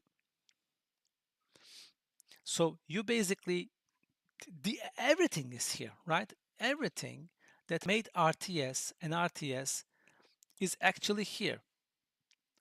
So wait a second, Emerjan, don't go to that. I will come to that. Be patient. This does not, okay. So basically everything is here. You have a base. This is a modern version, but okay, somebody made a modern version. These are new graphics. But for example, it did not have many of the quality of life things. You could not select units one by one. You could not order by clicking. You had to click the order, press A, and then click on the enemy, blah blah. So it was crude in that sense. But then something else happened, something called Warcraft. So these guys called Blizzard were looking for something, and they copied Dune 2 to the point that in Dune 2, since you are building on sand, unstable ground, you see these plates here?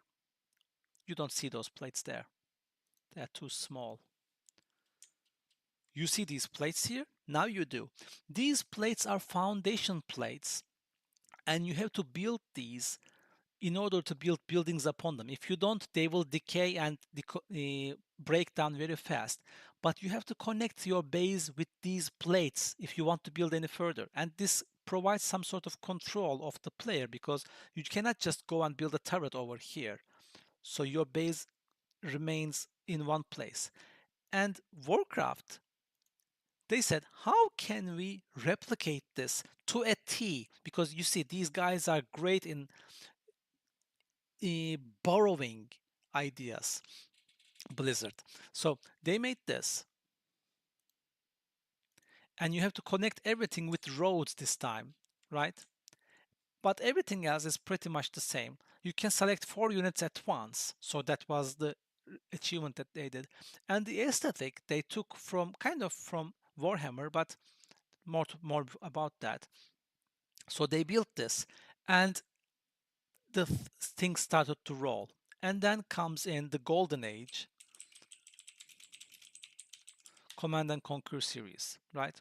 When the first one came out, we were blown away, almost quite literally. So this game was the thing. It was great. The only thing I will give it to Blizzard later, not on this one, all right?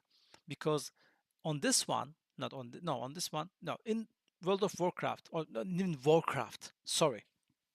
Now, Blizzard in Dune 2, by the way, each faction has the same units, but if I remember correctly, one special unit for each one. All right. I don't remember if Warcraft had that. And then Command and Conquer came out. This was fantastic. It is still a great game, but there is this thing that falls short with Command and Conquer. You can basically, if you have enough resources, you can just steamroll the enemy. All right. If you are patient enough, because they don't force you as much. The enemy doesn't force you as much in terms of AI. So you can just build hundreds of one certain thing and then you can steamroll the enemy. It allows that gameplay. Then came Warcraft 2, and this was, I mean, I will give it to them. This was a classic. It has, by the way, one of the best game soundtracks still ever, and I still open it and listen to it from time to time. It's not on Spotify, Bad screenshot. Bad screenshot. It's not on Spotify, but it's on YouTube. You tell me this is 1400 by 800, and then you show me this. Anyway, so and after Warcraft 2, we had this masterpiece where Hell March came from. This is not the one. This is the one. The very first one, Command and Conquer Red Alert. So we played the heck out of this as well. It was wonderful, and it had units specific to certain factions, so you had to plan for things. Command and Conquer also have it. I'm going to give it to them. But then Red Alert kind of became a joke because, John, this one is for you. I might have told this to you. No offense, guys, but I don't think you will get the joke here. So one day I installed Red Alert 2. It had just came out, and I installed it, and not Yuri's Revenge. Red Alert 2. Okay, but anyway, Red Alert 2 Yuri. So this is Yuri. Okay. So basically, what happened is one day I installed this and I was playing it. All right. This was it was a cutscene was playing, and this is the Russian Soviet faction. All right. And my father was passing behind me, and I was what? I mean, 16, 17, something like that. And he looked at the screen and said, "Oh, Lenin." And then he moved on. And I was just stunned like that. I mean, yeah, that is Lenin actually.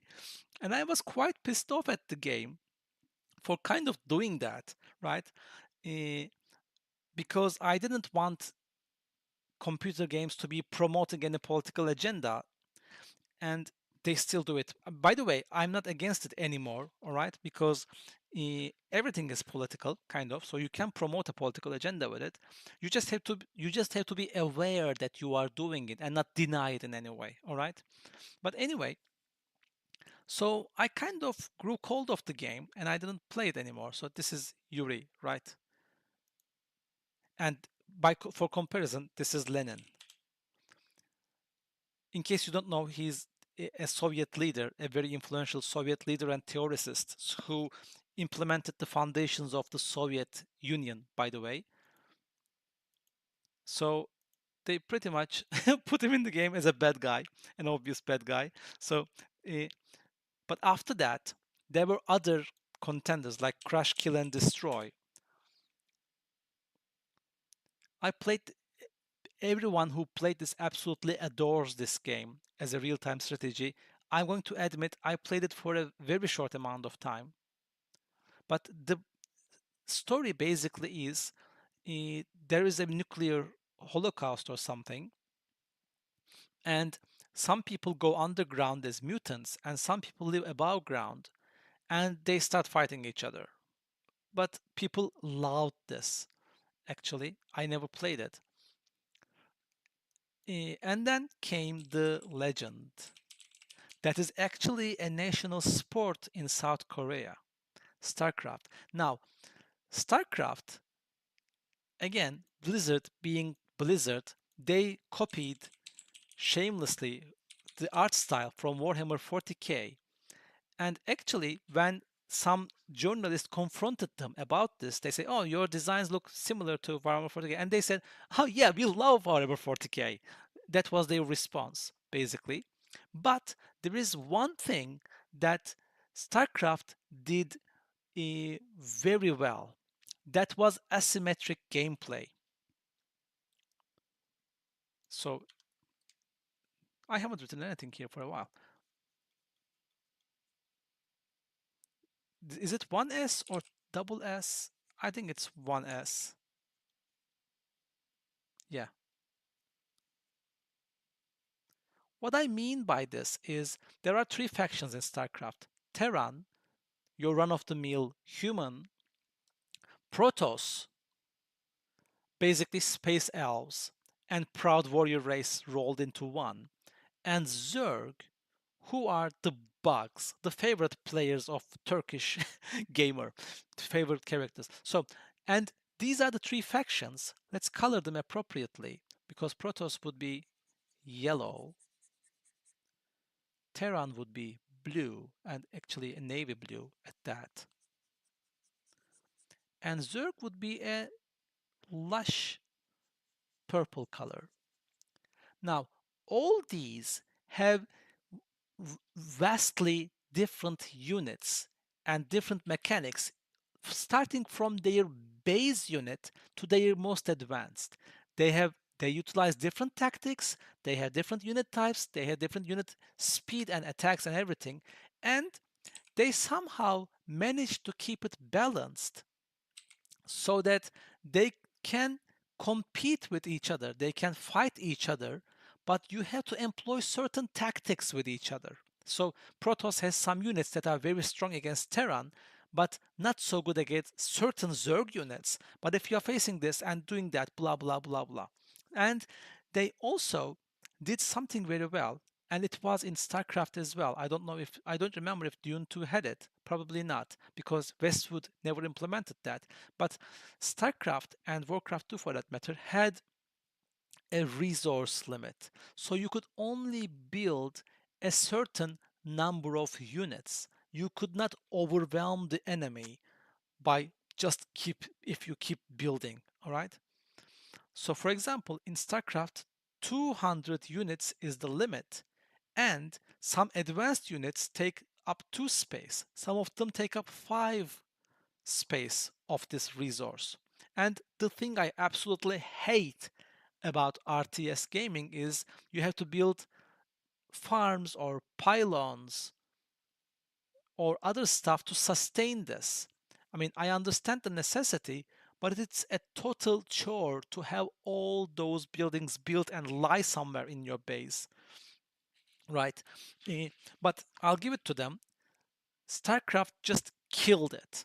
And I'm not kidding that it's a national sport of South Korea. At one time, there were at least 2 TV channels that only streamed StarCraft matches, right?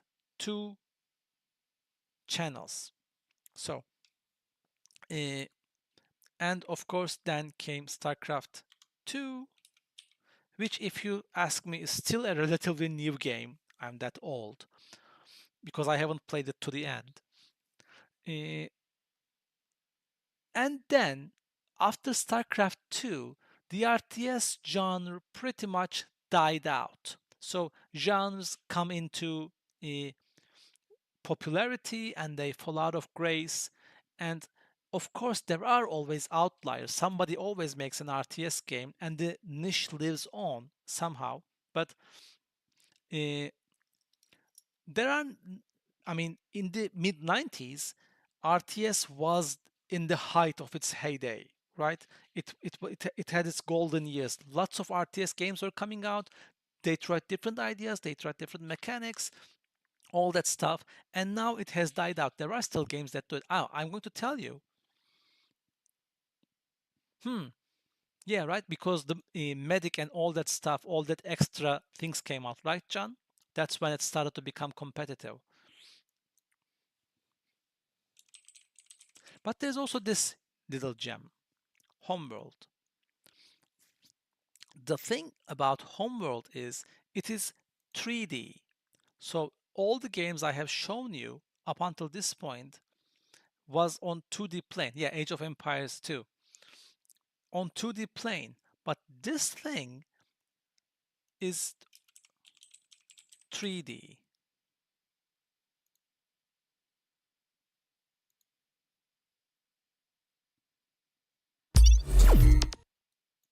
Cool. I don't need the logo.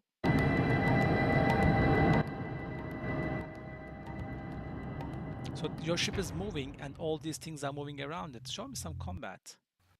K, 100 kilobytes on average. I believe So the motherships we were able to go as high as 200K.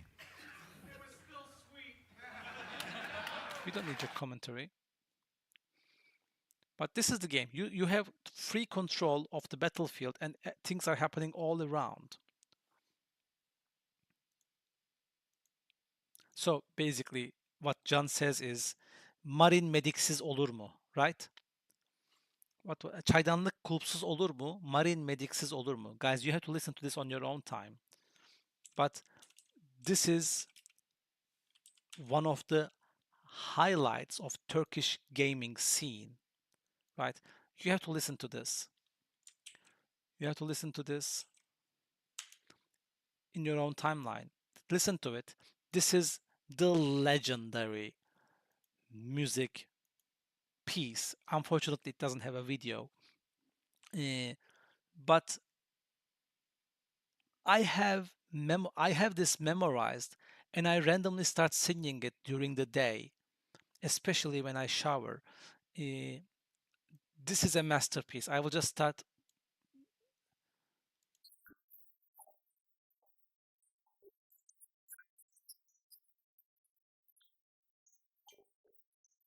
Keyboard'u taktım, mouse'u taktım, ayarı yaptım, ben hazırım. Kulaklıkta sorun çıktı, uğraştırdı ama yaptım. Keyboard'u taktım, mouse'u taktım, ayarı yaptım, ben hazırım. Okay, I have to stop now because I'm going to listen all of it. If I don't listen to it, I will refer to it in my classes from now on. You are obligated to know that. Okay, I will hold you responsible for any references you don't get regarding this song. But there was a meme back then that anything about StarCraft would end with a nuclear strike detected. And this song also ends with that. Right after it says, anladım ki zamanında babam doğruyu söylemiş, sigortalı iş dururken Atari'ler çok boş işmiş. That is the ending verse. Okay? Okay, so that is how RTS, they don't know about I Kiss You Mahir. There is no way they know about that, John. They can't.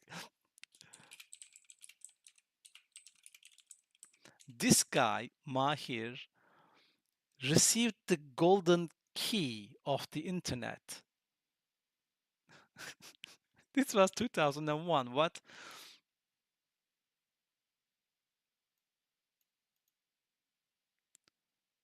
It doesn't say 2005. No, this is when he was still famous.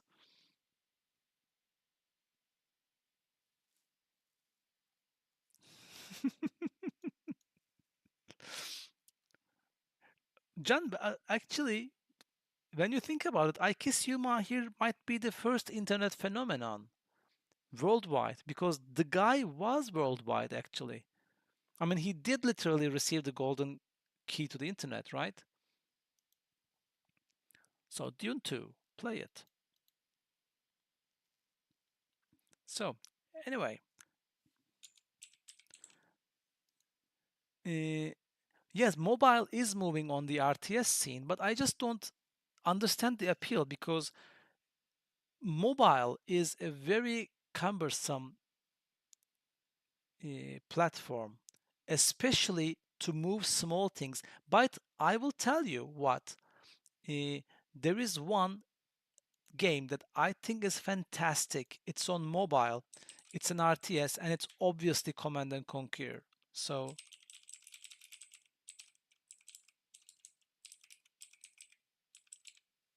I love this. Okay, I will tell you. Where is the Blade?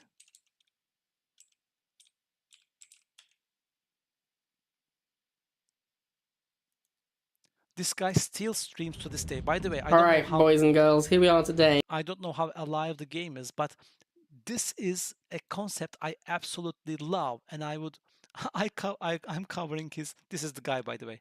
I'm accidentally covering him with myself, but the premise is this: you have a base, Your opponent has a base. You can be red, you can be blue, you can be GDI or not. It doesn't matter. The point is there's a missile silo here, and you basically go harvesting and you build your selected buildings, all right, and then you can build troops with those. See, this guy just built a rifleman, and the objective is to hold the majority of these bases. So for example, he will now step on this. He has blue. Now the missile has turned blue and this countdown started to tick. When it arrives on this point, whoever holds the most bases, whoever holds the power here, will fire a missile at the opponent and take off half its health. So 2 missiles is game over. But you can also, if you want to, go and destroy this with your units too, but it is just difficult. It's kind of like you can score points with balls in Quidditch in Harry Potter, but the snitch gets the day, kind of balance thing. So, but it is still viable. And for example, if you lose your majority, this countdown just stops, but it doesn't go back. So the more this moves forward, the more tense the match becomes, the game becomes. So for example, it's now a draw, and this area is contested. So there's no, so this is yellow now, and because both of them have one base covered, right? They're just biding their time right now. And this base, and now it is going for the red. And he obviously moved, and there's fog of war. This is a wonderfully dynamic game, right? So I think the concept was wonderful, and if this came out when RTS was a huge thing, this game would be huge. But I don't think it was. But it's still live. I'll give them that.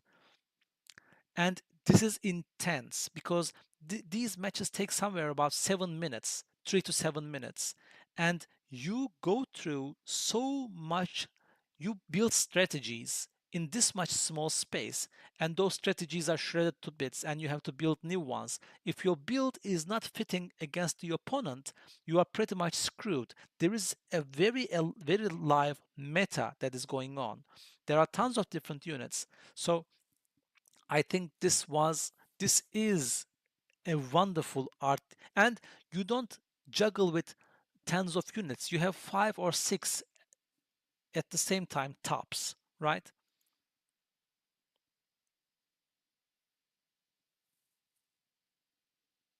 So he just fired one, and he obviously spent money to buy some custom things that will show this heart to his opponent to tease him. Oh, he just built the tech lab right now. Okay. So this guy, sorry, this guy's Blade, and he still keeps playing it. If it interests you, log on to his channel because he daily streams this game, and he has 5,000 followers. And this is, so it's not that much when you think of the internet, but he's still streaming it.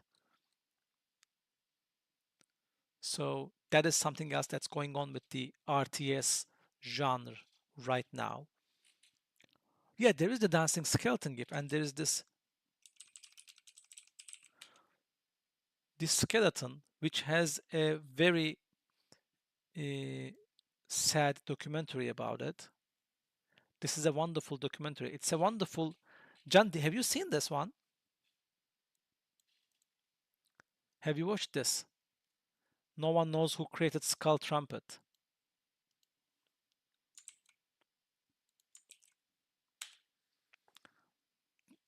Because this is a wonderful.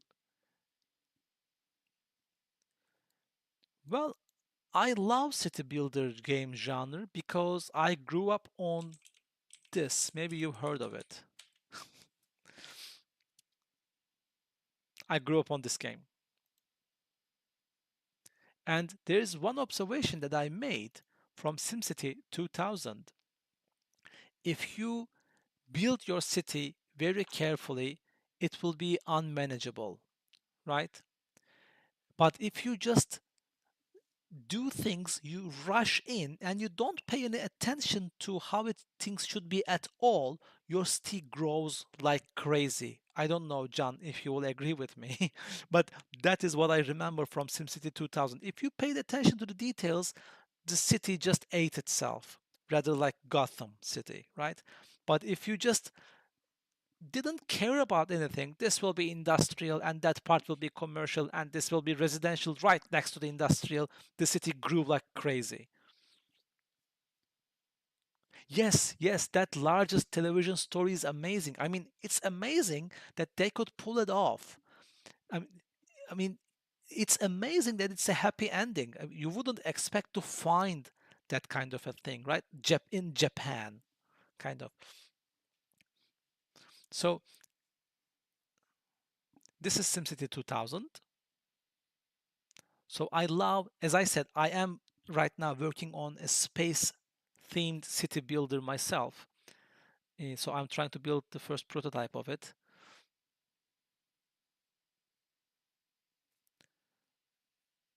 I mean, I should get back to it. I actually have SimCity installed on my Xbox right now because I'm doing, I watched a documentary about SimCity, the latest SimCity, and it just blew my mind how much they were simulating. I never knew that.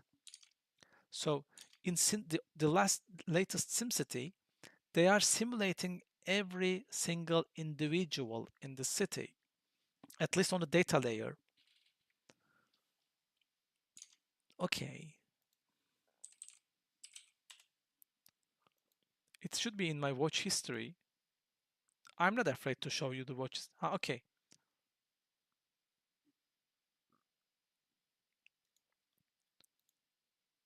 Launching the Xbox app. Hey, what did they do with there was an Indiana Jones theme going on around here, so they ditched that. I haven't played the Indiana Jones yet. But anyway, but I will admit I haven't played a lot of city builders over the years after SimCity 2000. I went into City Skylines, but there was something that put me off. I don't actually know what it was, but I will have it installed right now. But what I'm building is, if you want to suffer, Frostpunk is the game for you. I mean, if you want to suffer emotionally, because the things that this game does to you is just brutal, right? I recently started playing it. So, I mean, I did not. Well, this game takes you through stages because when I started out, they told me this is happening in the game. They told me, "Oh, we have sick people, but we cannot cure them. So what shall we do?" And I said, "We will not leave anyone behind." There was one option to kill them, to leave them to die. But I said, "Okay, we will care for them so they won't die, but they won't get well either." And now they started uh, occupying precious hospital beds, and the new sick people who could actually work had to stay at their homes sick. And at one point I said, should I just let these people die, right? And there is some people say, should we put children to work? And you should put children to work because this is survival. You cannot say, oh, we are just going to leave 1/3 of the workforce just playing around, send them to school. So the game is absolutely brutal on that sense.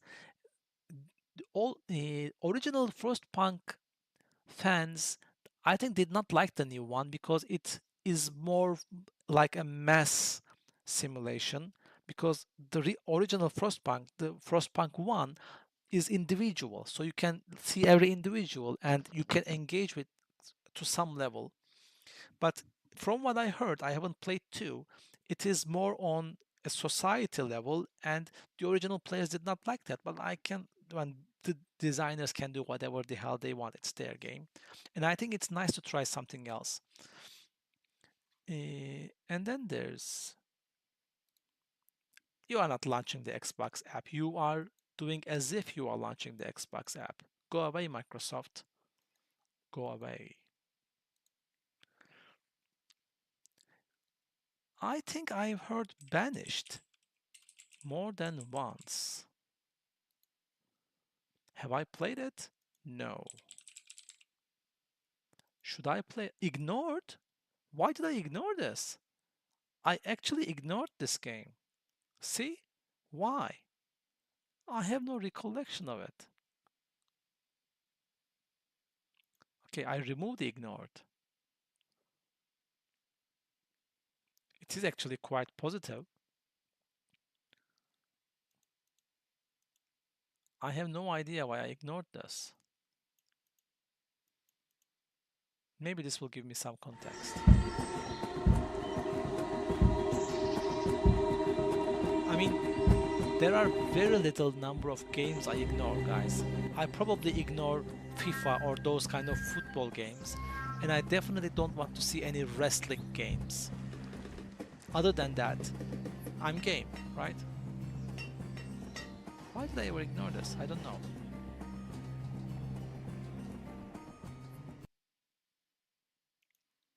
Okay, one of my friends is playing Path of Exile, not me, no. Path of Exile 2. Well, the thing I have is with Path of Exile, I started playing it and it was nice. And I saw the skill tree and I said no, but then, okay, let's keep playing.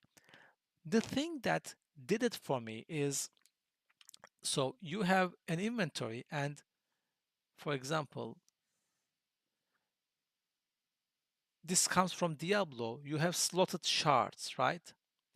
And in Path of Exile, you have something like this. If you have 6 slots, for example, you can connect them in certain ways so that in that order they will give you certain, if you put some crystals in a certain order, they will give you different bonuses. Okay, another layer of complexity and customization, fine. But then something called threads came in, which was, I think, was inside the gems themselves. And I said, okay, I'm not doing this any longer. This is as far as I will go. I don't require any more complexity from a game that I just click to kill things. That's what Diablo was. That's what you're supposed to be. All right. But there is one guy that I saw on the internet in the comments that had 20,000 hours in the game. And somebody did a math. Ever since the game was released, this guy must have played every single day for 10 hours plus. That's the only way they could get to 20,000 hours, which they did. So some people are nuts, right? I mean, I always say this in my lectures as well. If you like a game, go for it. I don't have the right to judge anyone for what they like. It's just not for me, all right? I see the appeal. I even see the appeal of it. It's just not for me.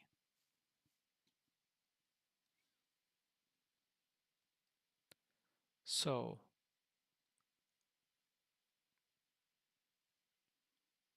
but if you're looking for a very nice indie Diablo style game, you should go for Children of Morta. The gameplay is very good. The execution and the polish is excellent. Storytelling is wonderful. Story itself is a bit lame, but I don't want to spoil it for you. It's a bit not lame, but bland. But the storytelling is awesome. The way it tells that story is very good. Or the way it is said in Kill Bill, very good. 11-bit? You have been inside this. 11-bit is the guys who did Frostpunk. They are the publishers. Wonderful. No surprise there. By the way, this is a Persian game. It was not made in Iran. Okay? It was made by a couple of Persian guys, Iranian guys in the US. But I think they were investigated in Iran regarding this game. So they are not based in Iran, but they are Iranian. So they had some problems back home. people asked around, why are you making this game? What is this game about? But it has wonderful art direction, wonderful storytelling.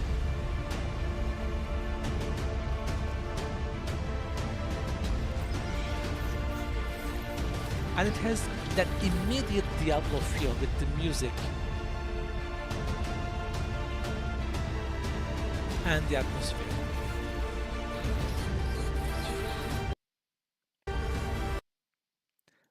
I do not think about Project Zomboid.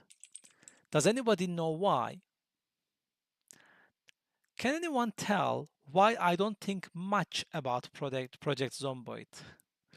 If you have taken my you have taken my courses, but you must have come across it. Does anyone? This is a little bit trivia about me. Why didn't I put much time or effort into Project Zomboid? I have it. I played it for about half an hour or so.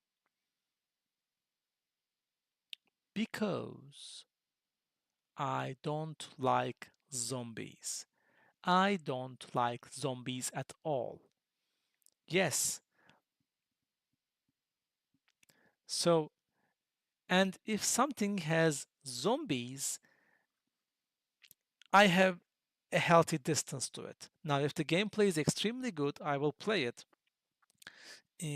If I can put zombies out of it, I will put zombies out of it. Now, this one, my brother actually bugged me quite a lot because he's an avid DayZ player, because otherwise it would be DayZ, not DayZ. So, so he likes the real lifelike details. He actually allowed that you couldn't get sick in days or something like that. So he promoted this to me quite a lot, and I actually did start playing it, but then I couldn't give it my all because of all the detail. But if you want that kind of detail in a role-playing game and not zombies, you should go for Neo Scavenger. This is a true gem. It does not have action combat. The combat is basically a number of choices. See, punch. You have a choice to punch here, right? Put chosen option. So you just move tags around to do combat and any action, but exploration, storytelling, and this is the inventory scene, by the way. So this is the ground, and you have a backpack, and this is the other. You can have. It's very realistic, to be honest, and it's actually great. And then this guy went on to make another game, which I so very much want to try, but still haven't. Astronauts. It's about space, so it's about me. I will try this someday. But anyway, Bed and Theater. Never heard of it. Bed and Theater. I will add it to my wish list. Steam will immediately send me an email because it's on discount 40%. Multiple endings, visual novel, story rich. I actually want to try this. Hero Plush campaign. What nice way to make money. Okay, guys, but it's almost midnight and I am not a young person. So I had a blast. But do you think it's time to call it quits for tonight? Right? I still have a bit of coffee left. It's cold as heck. By the way, guys, if you don't like Souls likes, you might be like me. My problem with Souls-like is not that they are hard or they are Souls-like, they are specifically Dark Souls-likes. So I don't like that Gothic Christian architecture and those gloomy kind of monsters. I don't like them. Okay? So there is one game I can recommend to you. It is The Surge. It's actually the only sci-fi Souls-like that I could find that is a proper Souls-like, and I absolutely loved this one. So I have around 100 hours in this. I finished this, I think, 3 times.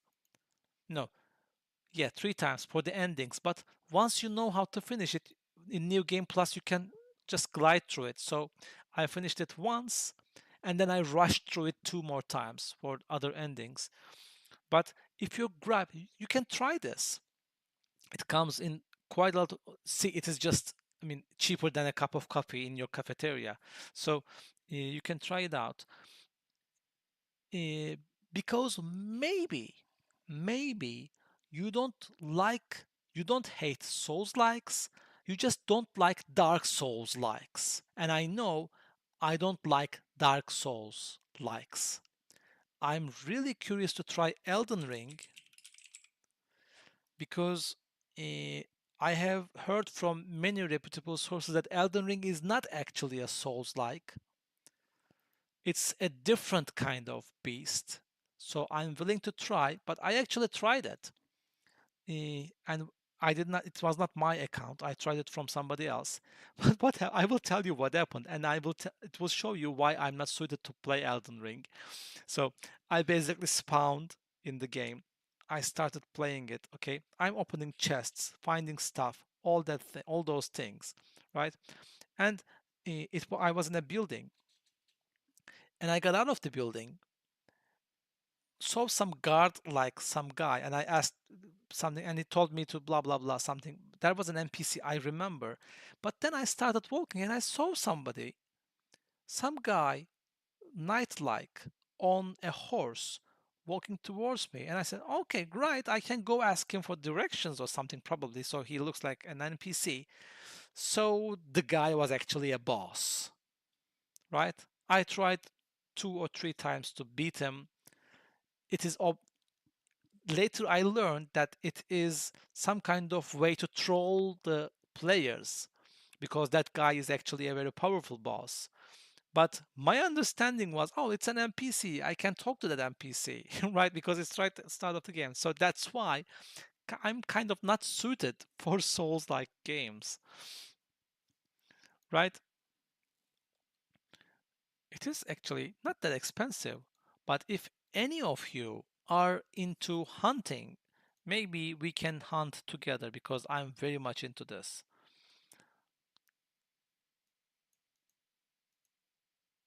So it is installed actually, I think, Monster Hunter World, because I'm going to go hunting with my son tomorrow. So he's into it as well. I use the longsword, he uses the Kinsect blade. So if anyone wants to hop in, add me on Steam and send me a message. But other than that, we have been on for 3 hours, right?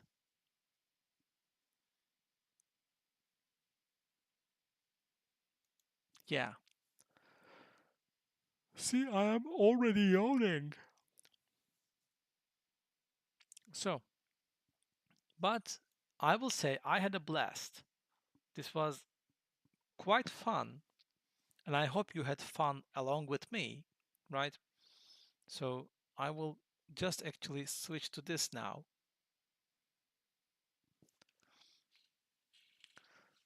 So yeah, I think it is time to leave. 3 hours is quite a long time. I mean, we regularly do things together for 2 hours. I tell you things for 2 hours, but this was 3, and it is late. So it's just kind of late for me. Voxel Escaper is here. No, it's not downloaded yet. Let's do this again. So we can actually make it a periodic thing. I don't know if weekly is something I can do, but maybe bi-weekly? Probably. John, what do you think? Well, I actually do have the motivation to do it weekly. So let me think about it. I have the motivation. I'm not sure if I have the energy. I mean, Saturday is pretty much the only day that I don't have to do anything in the morning. So yeah, I mean, we can. I think we can do something I mean, people must have done this, John, right? I mean, somebody must have tried this out. We will do a research, but we can do a maybe we can even do something like play a co-op game. I actually don't play co-op games, but we can do things like split the screen, FAU and me, and we can have the game on one end, and we can even play Mario Kart. I mean, it doesn't even matter, right? But uh, no. I know exactly what we should play, and you guys probably don't know this. John, do you know what I'm going to suggest? I'm going to suggest Whiskera cleanup detail. Do you guys know this one? This is genius. The premise is there is ABC, a space base or something, but uh, for example, one of them is an FPS arena and people played in it. Yeah, we can play Buckshot too, but Buckshot is not multiplayer, is it? But anyway, you are basically tasked with cleaning it up. All right, that's all. That's it. You clean the body parts, you clean the blood. But the thing is, you see these footsteps? These are your footsteps because if you're not careful, you are also making a mess. And it is so much fun when you're playing with players. This is made with Unreal Engine 3, I think. And they were making an Unreal Engine 4 version, so maybe other one will come out. So I will look at Buckshot.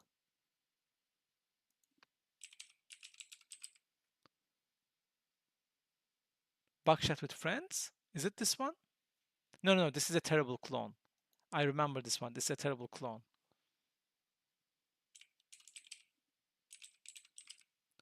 Which one do you... Buckshot better together? Is this one? The one? No, these are just cheap clones. By the way, guys, if you haven't played Buckshot Roulette, it is a genius game.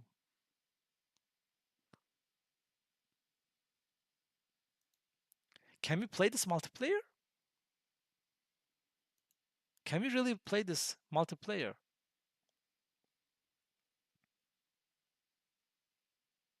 Oh.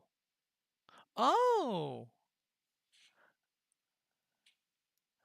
Okay, we can. Okay, let's do this. This is great. I did not know this. I did not know this at all. I mean, I already have it.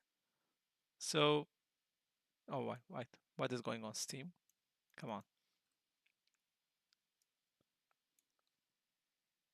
And it is already on discount. So, great. Okay, let's do this. And I will tell you one thing, guys. Okay, I would even be willing to try this one out. John, if you are into it. Because you know me, I don't play horror games. I can't stand horror games. Okay, but I would be down. I keep talking. I had nobody to play this with. All right, I definitely want someone to play this with. Guys, if you don't know this, this is excellent because there is a instruction manual. So one person sits in front of the bomb and the other one has to describe how to dismantle the bomb. But everything is so convoluted. So the information is it's a heap of disinformation, all right? So okay, there's this one to play. All right. That said, then it's a date. All right. But we can do things bi-weekly together. If I have the energy, I would love to do this every week, but I don't know. I cannot promise anything. Let me sleep over it. Right now, it's midnight. Okay?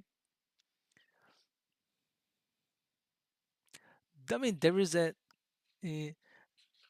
I mean, I would even be down paying for Helldivers too if you guys are. I think you guys have it, right? Well, yes, people print. I can print the instructions. but I have multiple screens. I can just open it on the side too. I mean, ha ha ha ha. But anyway, that's it. That's there. That's that. But this is an actual yawn. I'm not posing or anything. I am actually old. All right. All right then.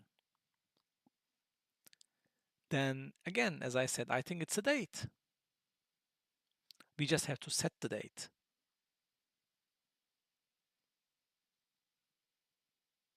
Let's take a look at what Steam has for one last time before I madly want to try this, but it's a Souls-like. I'm reluctant. Play Doom, play more Doom, and then when you're done, play some more Doom, okay? Let's see.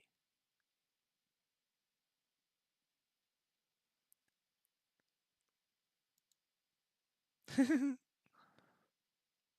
can see the screen. Okay, I forgot. Atomic Heart was fun. It was just a little bit messy on the design side. It showed that this was these guys' first game and they did not have a very detailed design team. I don't mean the art direction, it's excellent, but game design wise, this thing copied a lot from other games and brought them together in an interesting way, but there was just something off.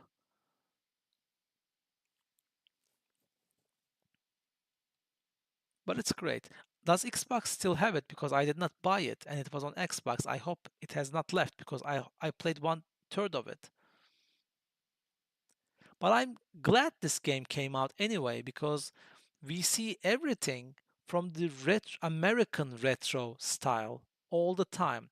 And this is retro Soviet style. And in that sense, it is great design. But if you want to see another retro futuristic, wonderful, absolutely delicious design, this is the game you have to play. The Invincible. It is basically a walking simulator with very light puzzles involved, very light choices. It has 11 different endings and they are vastly different endings, but the best side is you don't realize that you're making a choice, but the designs are just so great. It's again a retro Soviet style design because the author, it is based on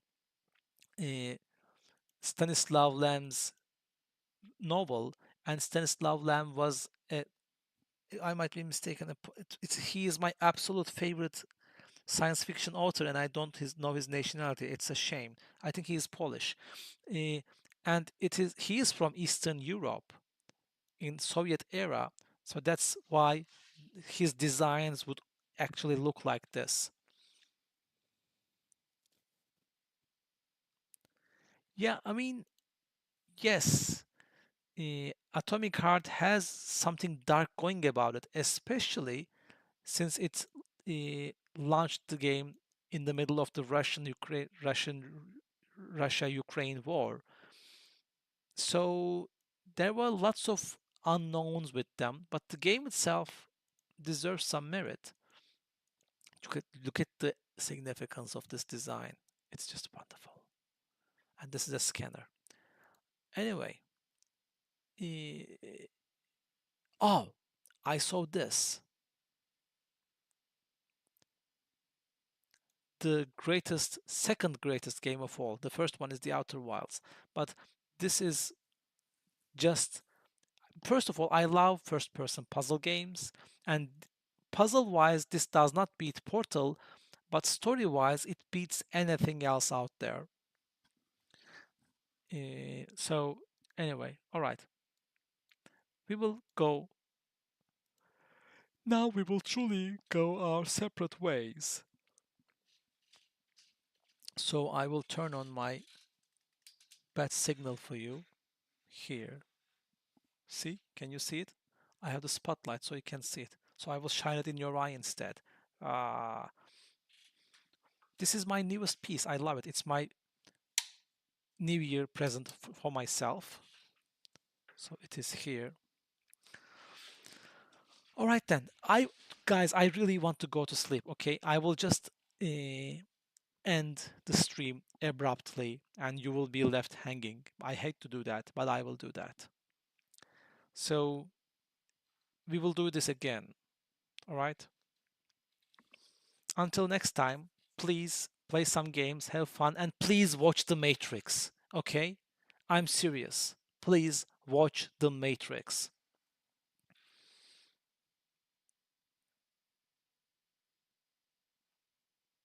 Goodbye.